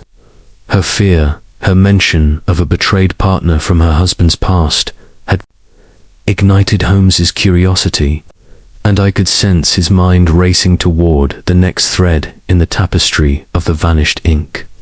"Watson," he said at last, his voice sharp with purpose, "Lady Everton's deception points to a deeper motive, one tied not merely to the ledger, but to a secret buried in the histories of both Everton and Hargrove. Carver's role suggests a vendetta, an opportunity. We must return to Hargrove and unearth the truth of this rumoured heir Miss Winthrop spoke of. If Thorne is indeed Sir Percival's illegitimate son, the ink's fade may be a gambit to secure his inheritance." I set down my coffee, the case's complexity weighing heavily. "You think Thorne himself orchestrated the tampering?" But he seemed terrified, not cunning. Holmes's eyes gleamed. Terrified? Yes, but of whom? Carver, perhaps, or the consequences of his own actions. His knowledge of the ink's formula makes him more than a bystander. We shall press him after we speak with Hargrove. We hailed a hansom and made for Belgravia, the city's streets bustling with the clamour of carts and vendors, though the grey sky lent a sombre hue to the scene. Reginald Hargrove received us in his study, his face etched with exhaustion, his eyes darting nervously to the ledger on his desk. The weight of his impending ruin was palpable, and his voice carried a note of desperation as he greeted us. "Mr. Holmes, have you uncovered the villain behind this outrage? My creditors grow bolder, and Everton's solicitor threatens to drag my name through the courts." Holmes seated himself, his gaze steady. "Progress, Mr. Hargrove, but the truth is layered. Lady Everton has admitted to procuring the photosensitive ink under duress from a man named Carver. She claims he holds a secret from her husband's pastor betrayed partner," she said. "But another thread emerges, your father's rumoured heir. Tell me all you know of this illegitimate son." Hargrove's brow furrowed, his hands clasping tightly. "It was a whisper from my father's youth, nothing more. He was a sailor before he built his empire, and there were tales of a liaison in Bristol, woman of modest means, a child born out of wedlock. My father never confirmed it, but he sent funds to Bristol for years, until they ceased some too. Decades ago, Miss Winthrop might know more. She was privy to his private affairs." Holmes leaned forward, his voice low. "And Dr. Elias Thorne, could he be this son?" Hargrove started, his eyes widening. "Thorne, the chemist. I never considered it. He was my father's supplier for years, trusted implicitly, but his age mid-40s perhaps could fit. Yet why would he sabotage the ledger?" Holmes's smile was enigmatic. "To force a default, perhaps, triggering an inheritance clause. We have yet to uncover. Summon Miss Winthrop. Her knowledge may be the key." Miss Clara Winthrop entered, her prim demeanour as unyielding as ever, though her eyes held a flicker of unease. Holmes wasted no time. "Miss Winthrop, you mentioned a rumoured son of Sir Percival's. Was Dr. Elias Thorne that child?" Her hands tightened on her shawl, and she hesitated before speaking. I cannot be certain, Mr. Holmes. Sir Percival was discreet, but he spoke once of a boy in Bristol, sent to a foster family. Payments went through a solicitor, Mr. Warwick, the same who witnessed the ledger. When Warwick died, the payments stopped. I assumed the boy had come of age or passed away. Holmes's eyes narrowed. Warwick, the barrister who witnessed the loan agreement, And the other witness, Captain Tillinghast, did he know of this heir? Miss Winthrop nodded slowly. He sailed with Sir Percival in their youth. He may have known the woman, or the child, but he drowned last year, as you know. Holmes rose, his mind clearly racing. A pattern emerges, Watson. The witnesses to the loan both dead. The heir, possibly Thorne, tied to the ink. We must return to Whitechapel. We arrived at Thorne's shop as the afternoon waned, the streets thick with the bustle of hawkers and labourers. The bell jangled, but the shop was eerily silent. Thorne stood behind the counter, his face ashen, his spectacles askew. Before Holmes could speak, a boy burst in, breathless, bearing a telegram. Thorne tore it open, his hands trembling, and his eyes widened in horror. "Mr. Holmes," he gasped, "you must help me. This message, it threatens my life if I speak further. It's from him, Carver." Holmes seized the telegram, his eyes scanning the brief text. "Silence, or the shadows take you." No signature, but the intent was clear. "Thorne," he said, his voice like steel, "you are son, are you not? The ink, the ledger, it was to secure your claim, wasn't it?" Thorne collapsed into a chair, his voice breaking. "Yes, I am his son. My mother died when I was a boy, and Sir Percival sent me to a foster family. I learned the truth only years later, through Warwick. He said the ledger held a codicil clause granting me a share of the Hargrove estate if the Everton loan defaulted. Carver approached me, promised to make it happen. But I swear, I didn't know he'd go so far." Holmes's gaze was relentless, and the ink, you formulated it to fade, ensuring the default. Thorne nodded, tears streaming. "Carver paid me, said it was justice for my father's neglect. I mixed the ink, gave it to Jenkins, but now I fear he means to silence me." Holmes pocketed the telegram. "You are under our protection, Thorne. But you must tell all Carver's description, his plans." Before Thorne could reply, a cry echoed from the street. We rushed out to find a crowd gathering. A body lay in an alley, blood pooling beneath it. It was Thorne, a dagger in his chest, his eyes staring blankly at the sky. A constable pushed through, but Holmes knelt, examining the scene with grim precision. "Poisoned blade," he murmured, sniffing the wound. "The same benzene scent as the ink, Carver's work, or his agent's." Thorne was silenced before he could name him. We returned to Baker Street, the weight of Thorne's death heavy upon us. Holmes lit his pipe, the smoke curling upward as he stared into the fire. "The hidden heir is no more, Watson. But his death confirms Carver's desperation.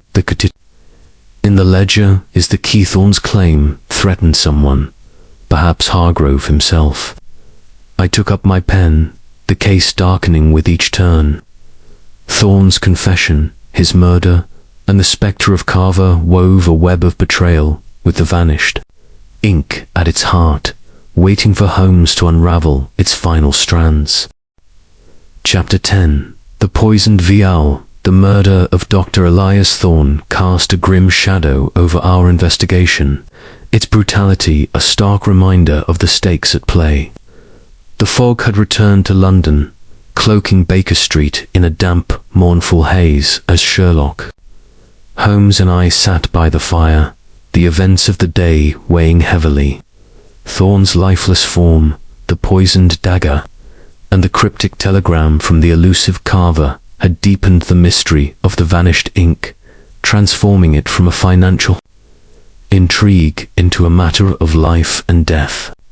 Holmes, however, was undeterred. His lean figure taut with purpose as he examined the telegram once more, its stark warning silence, or the shadows take you etched in his mind. "Watson," he said, his voice low and intense, "Thorne's death is no mere act of vengeance. It is a calculated move to sever a thread before it could lead us to Carver. The poisoned blade, laced with a compound matching the ink's benzene signature, suggests a mind both scientific and ruthless. We must act swiftly, lest more blood be spilled." I set aside my tea, the image of Thorne's body vivid in my memory. "You believe Carver himself wielded the dagger, or did he employ an agent?" Holmes's eyes gleamed in the firelight. "Carver is too cautious for such direct action. He operates through others: Jenkins, Lady Everton, perhaps even unwitting pawns like Thorne. But the poison's precision points to a chemist's hand, or one familiar with Thorne's work. We must return to the scene and then to Everton Hall. The answers lie in the interplay of these players." We ventured back to Whitechapel under a leaden sky, the streets quieter now as dusk approached. The alley where Thorne had fallen was cordoned off by Lestrade's men, though the crowd had dispersed, leaving only a constable and a faint stain of blood on the cobblestones.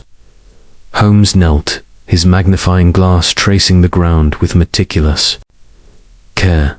"See here, Watson," he said, pointing to a faint scuff mark. "A boot, similar to our midnight intruder's size 10, worn heel. Not conclusive, but suggestive. And this," he lifted a small glass shard, its edge tinged with a viscous residue, a vial, shattered in haste. "The poison's delivery, no doubt." He pocketed the shard, his expression grim. "The benzene scent confirms ether derivative, likely mixed with a paralytic to ensure a swift kill. Thorne was lured here, expecting Carver or his emissary, and met his end instead. We hastened to Scotland Yard, where Lestrade awaited, his office thick with cigar smoke and the clutter of case files. "Holmes," he said, his tone weary, "this murder's stirred up trouble. Thorne was no saint, but a dagger in Whitechapel. The papers will have a field day." Holmes handed him the shard. "Analyze this, Lestrade. The poison matches the ink's chemical signature. And check Jenkins's whereabouts in your cells, but confirm his movements before Thorne's death. He may know more than he's told." Lestrade nodded, scribbling a note. "Jenkins swears he's been straight with you. Says Carver met him only in Cheapside, never Whitechapel. But we're watching that coffee house nothing. Yet on your mysterious toff," Holmes's lips twitched. "Carver is no phantom, Inspector. He is a man of means, educated, with a grudge or a goal tied to Hargrove's legacy. Thorne's confession of his parentage, Sir Percival's son, suggests a motive rooted in inheritance. The ledger's codicil, if it exists, must be our focus." We returned to Baker Street, where Holmes set to work with his chemical kit, analyzing the vial's residue. "The poison is a sophisticated blend," he said, peering through a microscope. "Benzene-based, with traces of a neurotoxin, possibly strychnine, diluted to act swiftly but silently. Not a common assassin's tool, Watson. This was crafted with care." I sat by the fire, my mind racing. Could Jenkins have poisoned Thorne?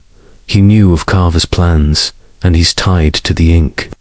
Holmes shook his head, adjusting a burner's flame. "Jenkins lacks the nerve and the knowledge. His alibi for the murders, hour-locked in Lestrade's cells, is ironclad. No, this is Carver's work, or that of a skilled agent." But why silence Thorne now, when he had already spoken? A sudden thought struck me. The codicil. If Thorne's death prevents its execution, perhaps Carver seeks to protect another heir or to seize the estate himself. Holmes's eyes lit with approval. "A keen insight, Watson. The codicil, hidden in the ledger, likely names Thorne as a beneficiary if Everton defaults. Carver may have used Thorne to sabotage the ledger, only to eliminate him when his usefulness ended. We must obtain the ledger's original text. We wired Hargrove, requesting access to any documents tied to his father's estate. His reply came swiftly. No codicil known, but father's solicitor, Warwick, kept private files. I will search. Holmes paced, his pipe smoke curling upward. Warwick's death was convenient heart ailment, Hargrove said, until drowning both witnesses to the loan. A pattern of elimination, Watson, to bury the codicil's truth. As night deepened, Holmes turned to his violin, drawing forth a low, mournful strain. Carver is our quarry, but he moves like a shadow.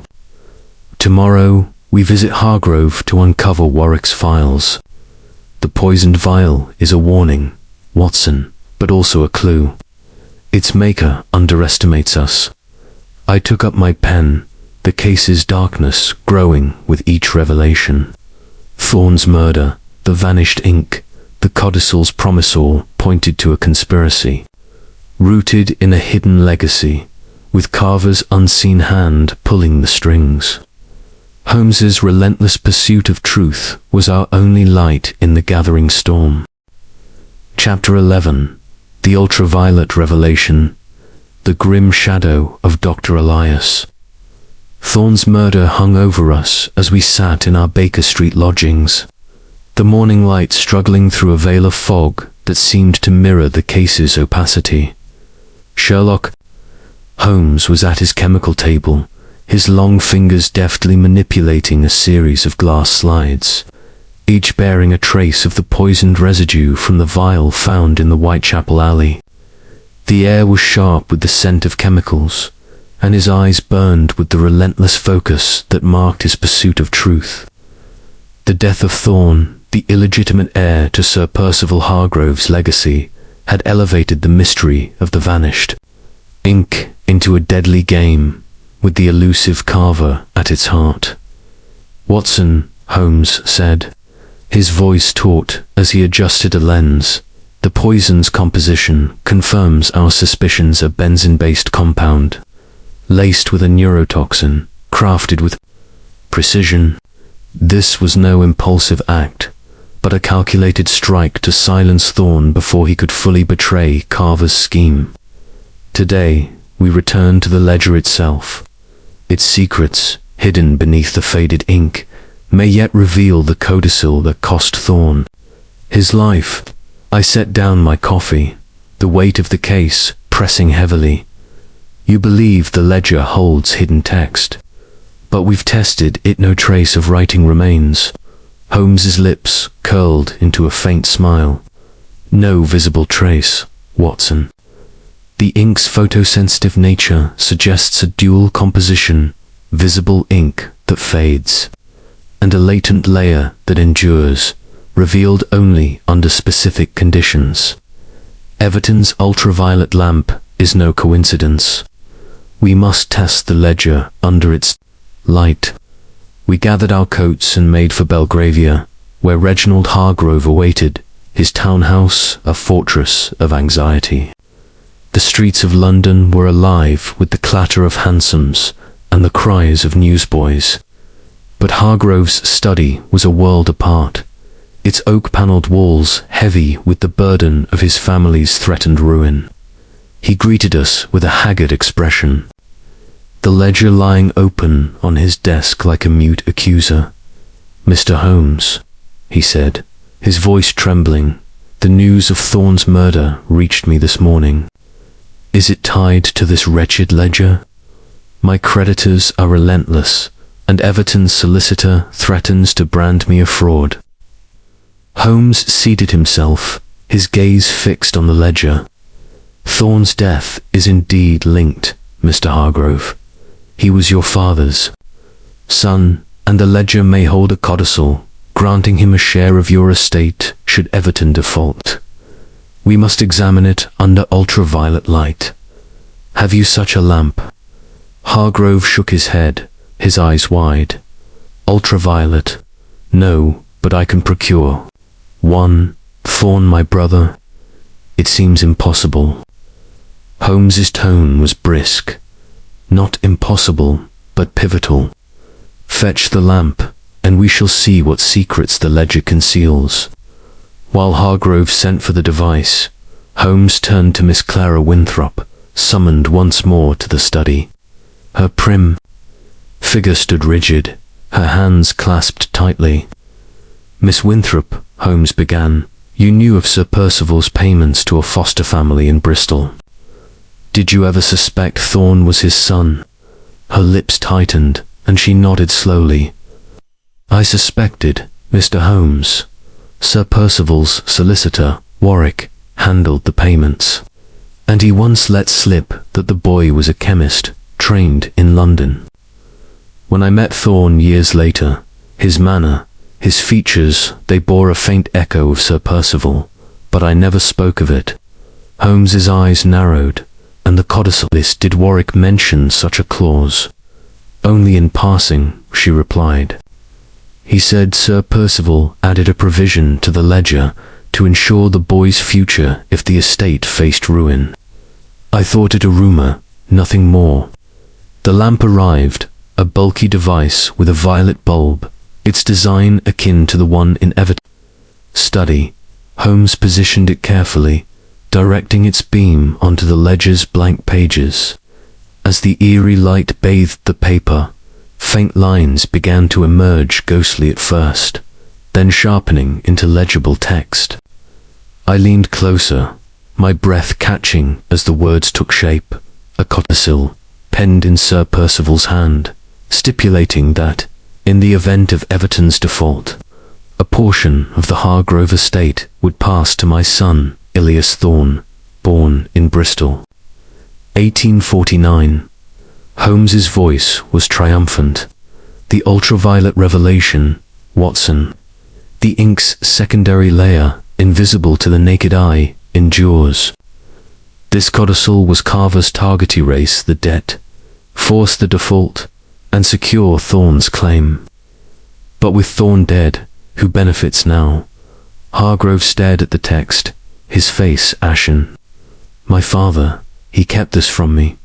But why kill Thorne? He was no threat. Holmes's gaze was piercing. No threat to you, perhaps, but to Carver. Thorne's knowledge of the ink and the codicil made him a liability. The poison suggests a mind familiar with his work, someone close to the scheme.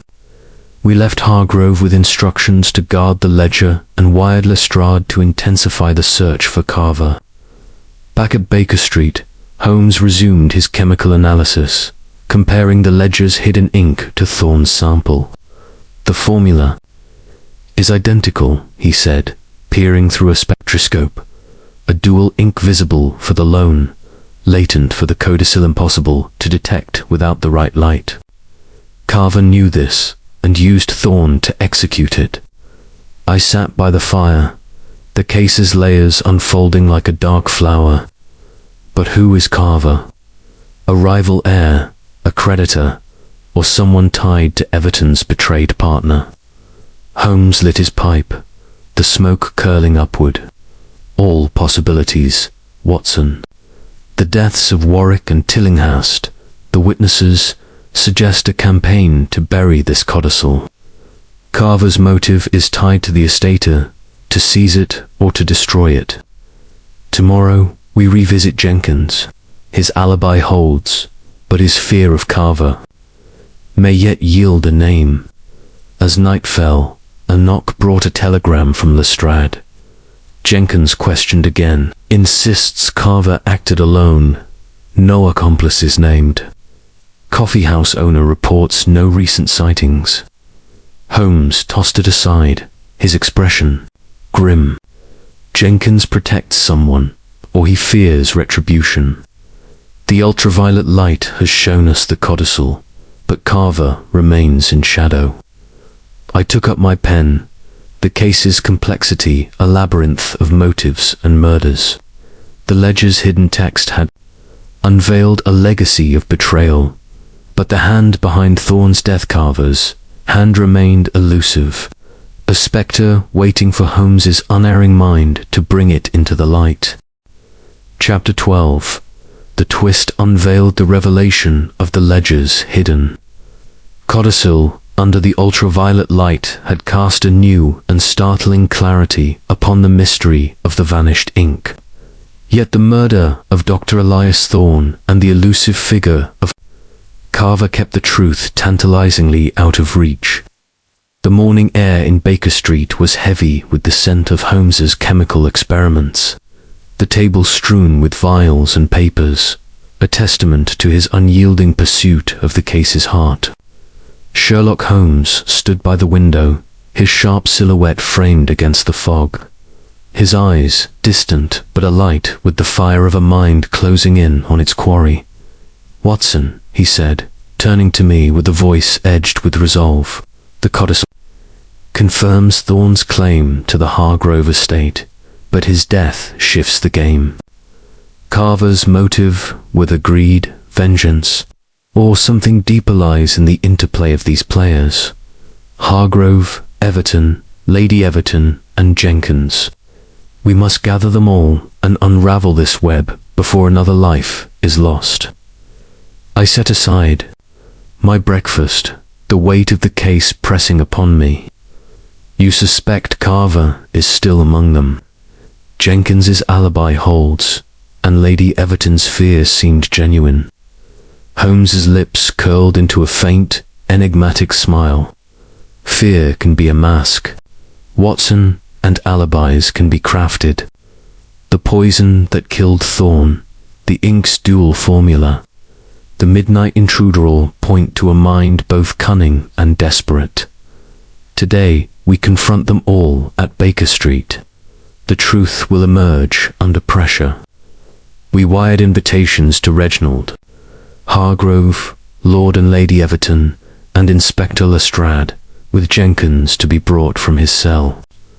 Holmes arranged the sitting room with care, positioning chairs in a semicircle before the fire, the ledger prominently displayed on the table, its blank pages now known to conceal a secret that had cost a man his life. As the hour approached, Holmes paced, his pipe smoke curling upward like the threads of the mystery itself. "Observe their faces, Watson," he instructed. "Guilt betrays itself in the smallest gestures, a glance, a tremor, a hesitation. Carver's shadow looms over this gathering, and one among them knows his face."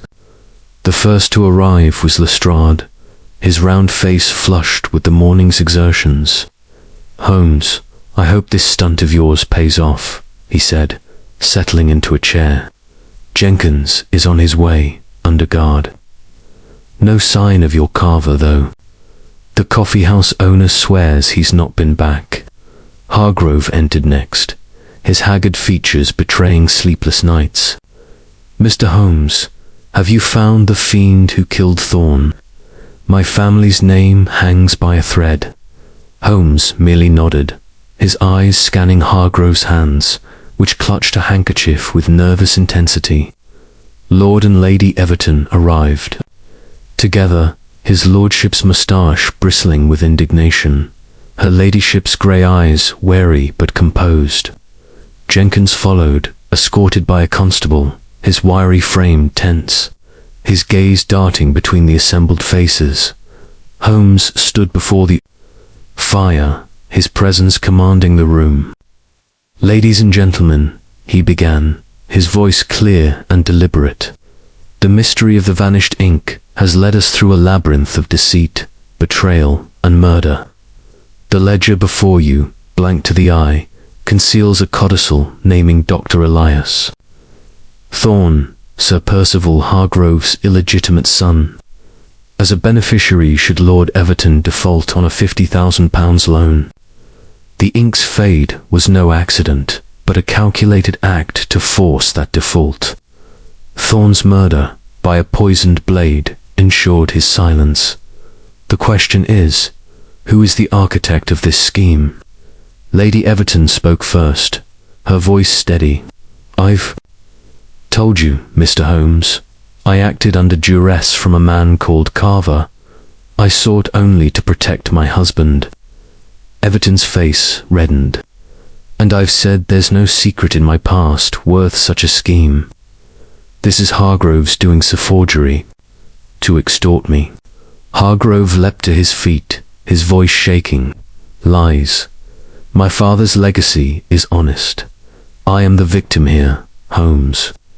Jenkins shrank back, his eyes wide. I only followed orders, Lady Everton's and Carver's. I swear I know no more. Holmes's gaze swept over them, his voice cutting through the clamour. Enough. The truth lies not in your words, but in your actions. The ink's formula, the poison, the codicil point to one among you. He turned, his eyes locking onto Hargrove. Mr. Hargrove, you alone had access to the ledger, the motive to erase the debt, and the opportunity to tamper with the ink. Hargrove's face paled, his hands trembling. Me, absurd. Why would I ruin myself? Holmes stepped closer, his voice like steel. To secure the entire estate. The codicil naming Thorne threatened your inheritance. You learned of your half-brother through Warwick's files, did you not? You procured the photosensitive ink from Thorne under the guise of your father's trust and ensured it reached the ledger. When Thorne grew fearful, you silenced him with a poisoned blade. Its benzene scent masked by your own cologne camphor note I detected from our first meeting. I gasped, the pieces falling into place. Hargrove, but he's the one who sought your help. Holmes's smile was grim. A masterstroke, Watson. By posing as the victim, he deflected suspicion. The midnight intruder was his hireling sent. To gauge our progress, the poison vial, found in the alley, bears his fingerprints. I tested it last night. Hargrove lunged, his face contorted with rage, but Lestrade and the constable seized him, pinning his arms. You've no proof, he shouted, struggling. This is madness. Holmes produced a small vial from his pocket, its contents glinting in the firelight. This, found in your study's waste bin during our last visit, contains traces of the same poison that killed Thorne. And your cologne, Mr. Hargrove, its camphor, scent clings to the ledger's pages, a careless signature of your presence when you applied the ink. Lady Everton gasped, her hands covering her mouth. You used me, she whispered. Carver, was you. Hargrove sneered, his defiance crumbling. I had to protect what's mine. Thorne was a leech, a bastard with no right to my father's wealth. I forged the codicil, yes, to trap Everton, but when Thorne grew greedy, I had to act. Holmes nodded to Lestrade. Take him, Inspector. The courts will decide his fate. As Hargrove was led away, the room fell silent, the weight of his betrayal settling over us. Lady Everton wept quietly, her husband's arm around her, while Jenkins stared at the floor, his role as pawn now clear. Holmes lit his pipe, the smoke curling upward as he gazed into the fire. The twist unveiled. Watson, he said softly. Hargrove sought to erase the debt and secure his legacy, but his own hand wrote his downfall. I took up my pen, the case's resolution a bitter triumph.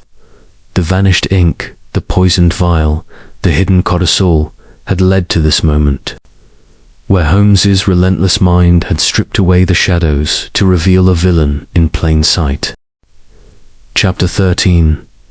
The family secret, the arrest of Reginald Hargrove, had unravelled the heart of the mystery. Yet the air in our Baker Street lodgings remained heavy with the aftershocks of his betrayal. The fire burned low, casting long shadows across the room as Sherlock Holmes sat in his armchair, his pipe unlit, his sharp eyes fixed on the ledger that had sparked this intricate affair. The revelation of Hargrove's duplicity, his forging of the codicil, his tampering with the ink, and his murder of Elias Thorne had closed a chapter. But questions lingered, like embers waiting to flare anew. I sat opposite, my notebook open, the weight of the case's resolution tempered by a sense of unease. "Holmes," I ventured, breaking the silence. "Hargrove's confession ties the threads together, his greed, the ink, Thorne's death. But what of Lady Everton? Her role? In procuring the ink, her fear of Carver, she was no mere bystander." Holmes's lips curled into a faint, contemplative smile. "Indeed, Watson, Lady Everton's complicity, however coerced, is a loose end we cannot ignore. Her fear of Carver Hargrove, in disguise suggests she knew more than she admitted. We must return to Everton Hall and lay bare the final secrets. The family she sought to protect holds the last piece of this puzzle." We set out for Surrey under a sky bruised with clouds, the train's rhythm a sombre accompaniment to our thoughts. Everton Hall loomed as imposing as ever, its Gothic spires stark against the gathering dusk. Lord Everton received us in the drawing room, his face a mask of weary resignation, while Lady Everton stood by the window, her emerald gown catching the fading light.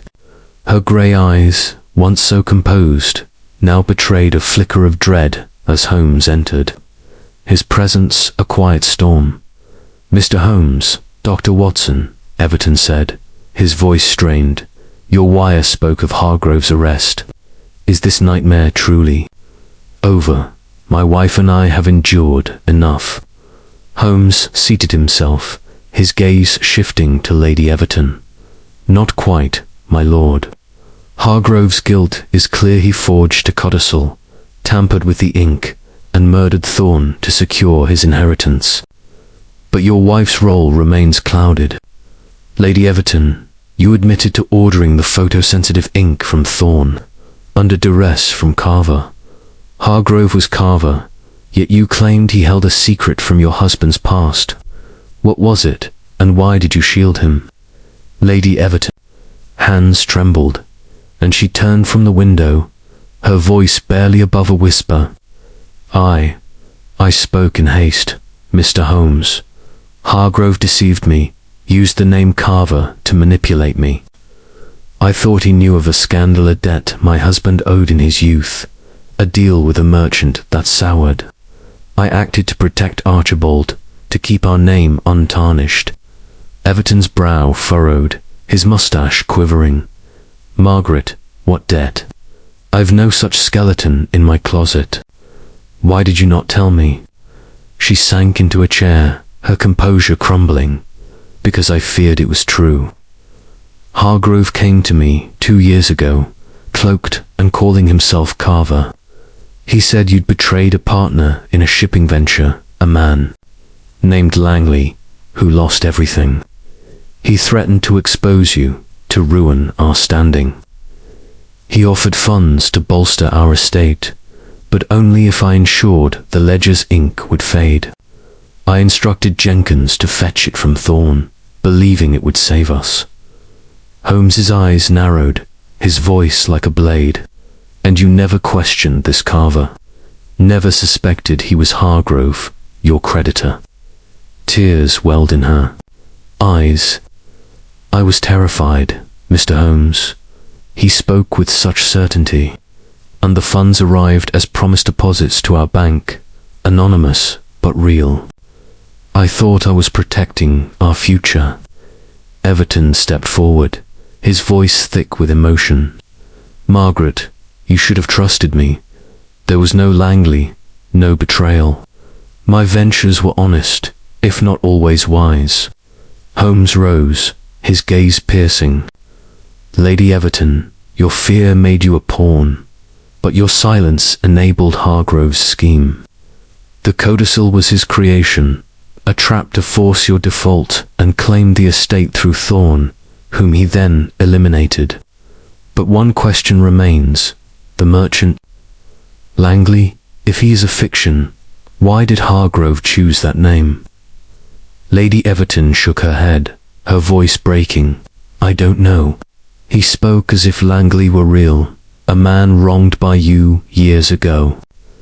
I searched your papers, Archibald, found nothing, but I dared not confront you.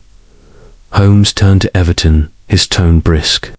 Your lordship, any record of a Langley in your past dealings? A partner, a rival? Everton frowned, his mind sifting. Through memories, none that I recall. My early ventures were with Sir Percival, Hargrove, and others, but no Langley. Perhaps a clerk, a minor figure. Holmes's eyes gleamed with sudden insight. A minor figure, overlooked. Watson, the family secret is not Everton's, but Hargrove's. Langley may be tied to Sir Percival's past, the mother of Thorne, perhaps, or another wronged party.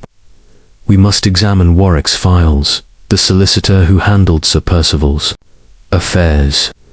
We left Everton Hall, Lady Everton's confession echoing in my mind.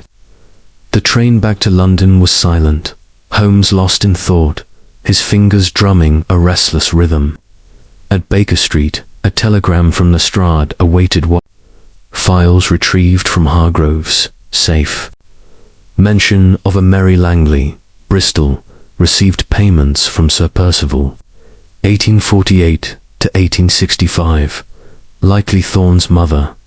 Holmes lit his pipe, the smoke curling upward. Mary Langley, what's in the root of Hargrove's scheme? He used her name to frighten Lady Everton, leveraging a half-remembered scandal to bend her to his will. The codicil, the ink, Thorne's death-all to erase any claim but his own. I sat by the fire, my pen poised. So Hargrove created Carver, manipulated Lady Everton, and killed Thorne to secure the estate. Holmes nodded, his voice low, a family secret turned weapon. Hargrove feared Thorne's claim, real or not, and wove a web to destroy it. Lady Everton was his unwitting tool, her fear the lever he pulled. I took up my pen, the cases. Resolution a tapestry of betrayal and cunning. The vanished ink had unveiled a legacy stained by greed. With Lady Everton's confession, the final thread in Holmes's relentless unraveling of the truth. Chapter 14. Reflections by the Fire. The resolution of Reginald. Hargrove's treachery and the unveiling of the family secret had brought the affair of the vanished ink to a close. Yet a quiet melancholy lingered in our Baker Street lodgings as evening fell. The fog had thickened outside, its grey tendrils curling against the windows, a fitting shroud for a case marked by deception, murder, and buried truths. Sherlock Holmes sat by the fire, his violin resting on his knee, its strings silent for once, as he gazed into the flames with a contemplative air. The ledger, its hidden codicil now revealed under ultraviolet light, lay on the table, a mute witness to the greed that had driven a man to ruin. I settled into my armchair, my notebook open, the weight of the case's conclusion settling upon me. Holmes, I said, breaking the silence, Hargrove's downfall is complete, and Lady Everton's confession has cleared the air. Yet I cannot shake the sense that this affair has left scars on the Evertons, on the Hargrove name, and perhaps on us. Holmes's lips curved into a faint, wistful smile, his eyes still fixed on the fire. Scars, Watson, are the inevitable price of truth. Hargrove's ambition to secure his father's estate led him to forge a codicil, tamper with ink, and take a life. Lady Everton, in her fear, became his unwitting accomplice. manipulated by a phantom named Carver, a shadow Hargrove himself cast. The human heart, with its avarice and secrets, is a canvas far messier than any ledger.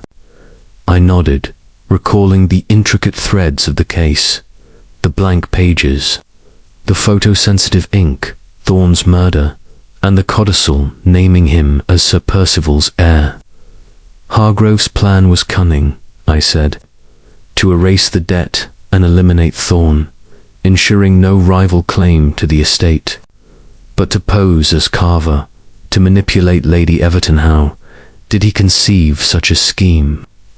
Holmes took up his pipe, lighting it with a slow, deliberate motion, the smoke curling upward like the ghosts of the case. Hargrove was no ordinary villain. Watson, he knew his father's history, the payments to Mary Langley, Thorne's mother, recorded by Warwick. He used that knowledge to craft a fiction, convincing Lady Everton of a scandal in her husband's past. The ink's fade was his masterstroke, designed to force Everton's default and trigger the codicil, only to destroy Thorne when he became a threat. His mistake was underestimating us. I turned a page in my notebook, the details vivid, and the midnight intruder, his hireling, sent to gauge our progress. Holmes nodded, his voice low, a clumsy attempt to cover his tracks. The footprints, the camphor scent of his cologne, the poisoned vial betrayed him. His greed wrote his confession as surely as the ink wrote the codicil. A knock at the door interrupted us, and Mrs. Hudson entered with a telegram from Lestrade, Hargrove, charged with murder and fraud. Everton withdraws legal threats. Case closed. Holmes tossed it into the fire, watching the paper curl and blacken. Closed, perhaps, but not forgotten. The Evertons will bear the weight of Lady Margaret's complicity, and the Hargrove name is tarnished beyond repair. I leaned back, the fire's warmth doing little to dispel the chill of the case's darker truths, and Jenkins, a pawn. Like Lady Everton. A pawn, yes, Holmes replied, but one who chose his role. His fear of Carver kept him silent, but his actions enabled the scheme. He will face no charges, but his conscience will judge him. The violin came to life at last, Holmes drawing a slow, mournful strain that seemed to echo the fog outside. Human avarice, Watson, he said softly, is the ink that stains indelibly. Hargrove sought to erase a debt, but vanished his own future in the attempt.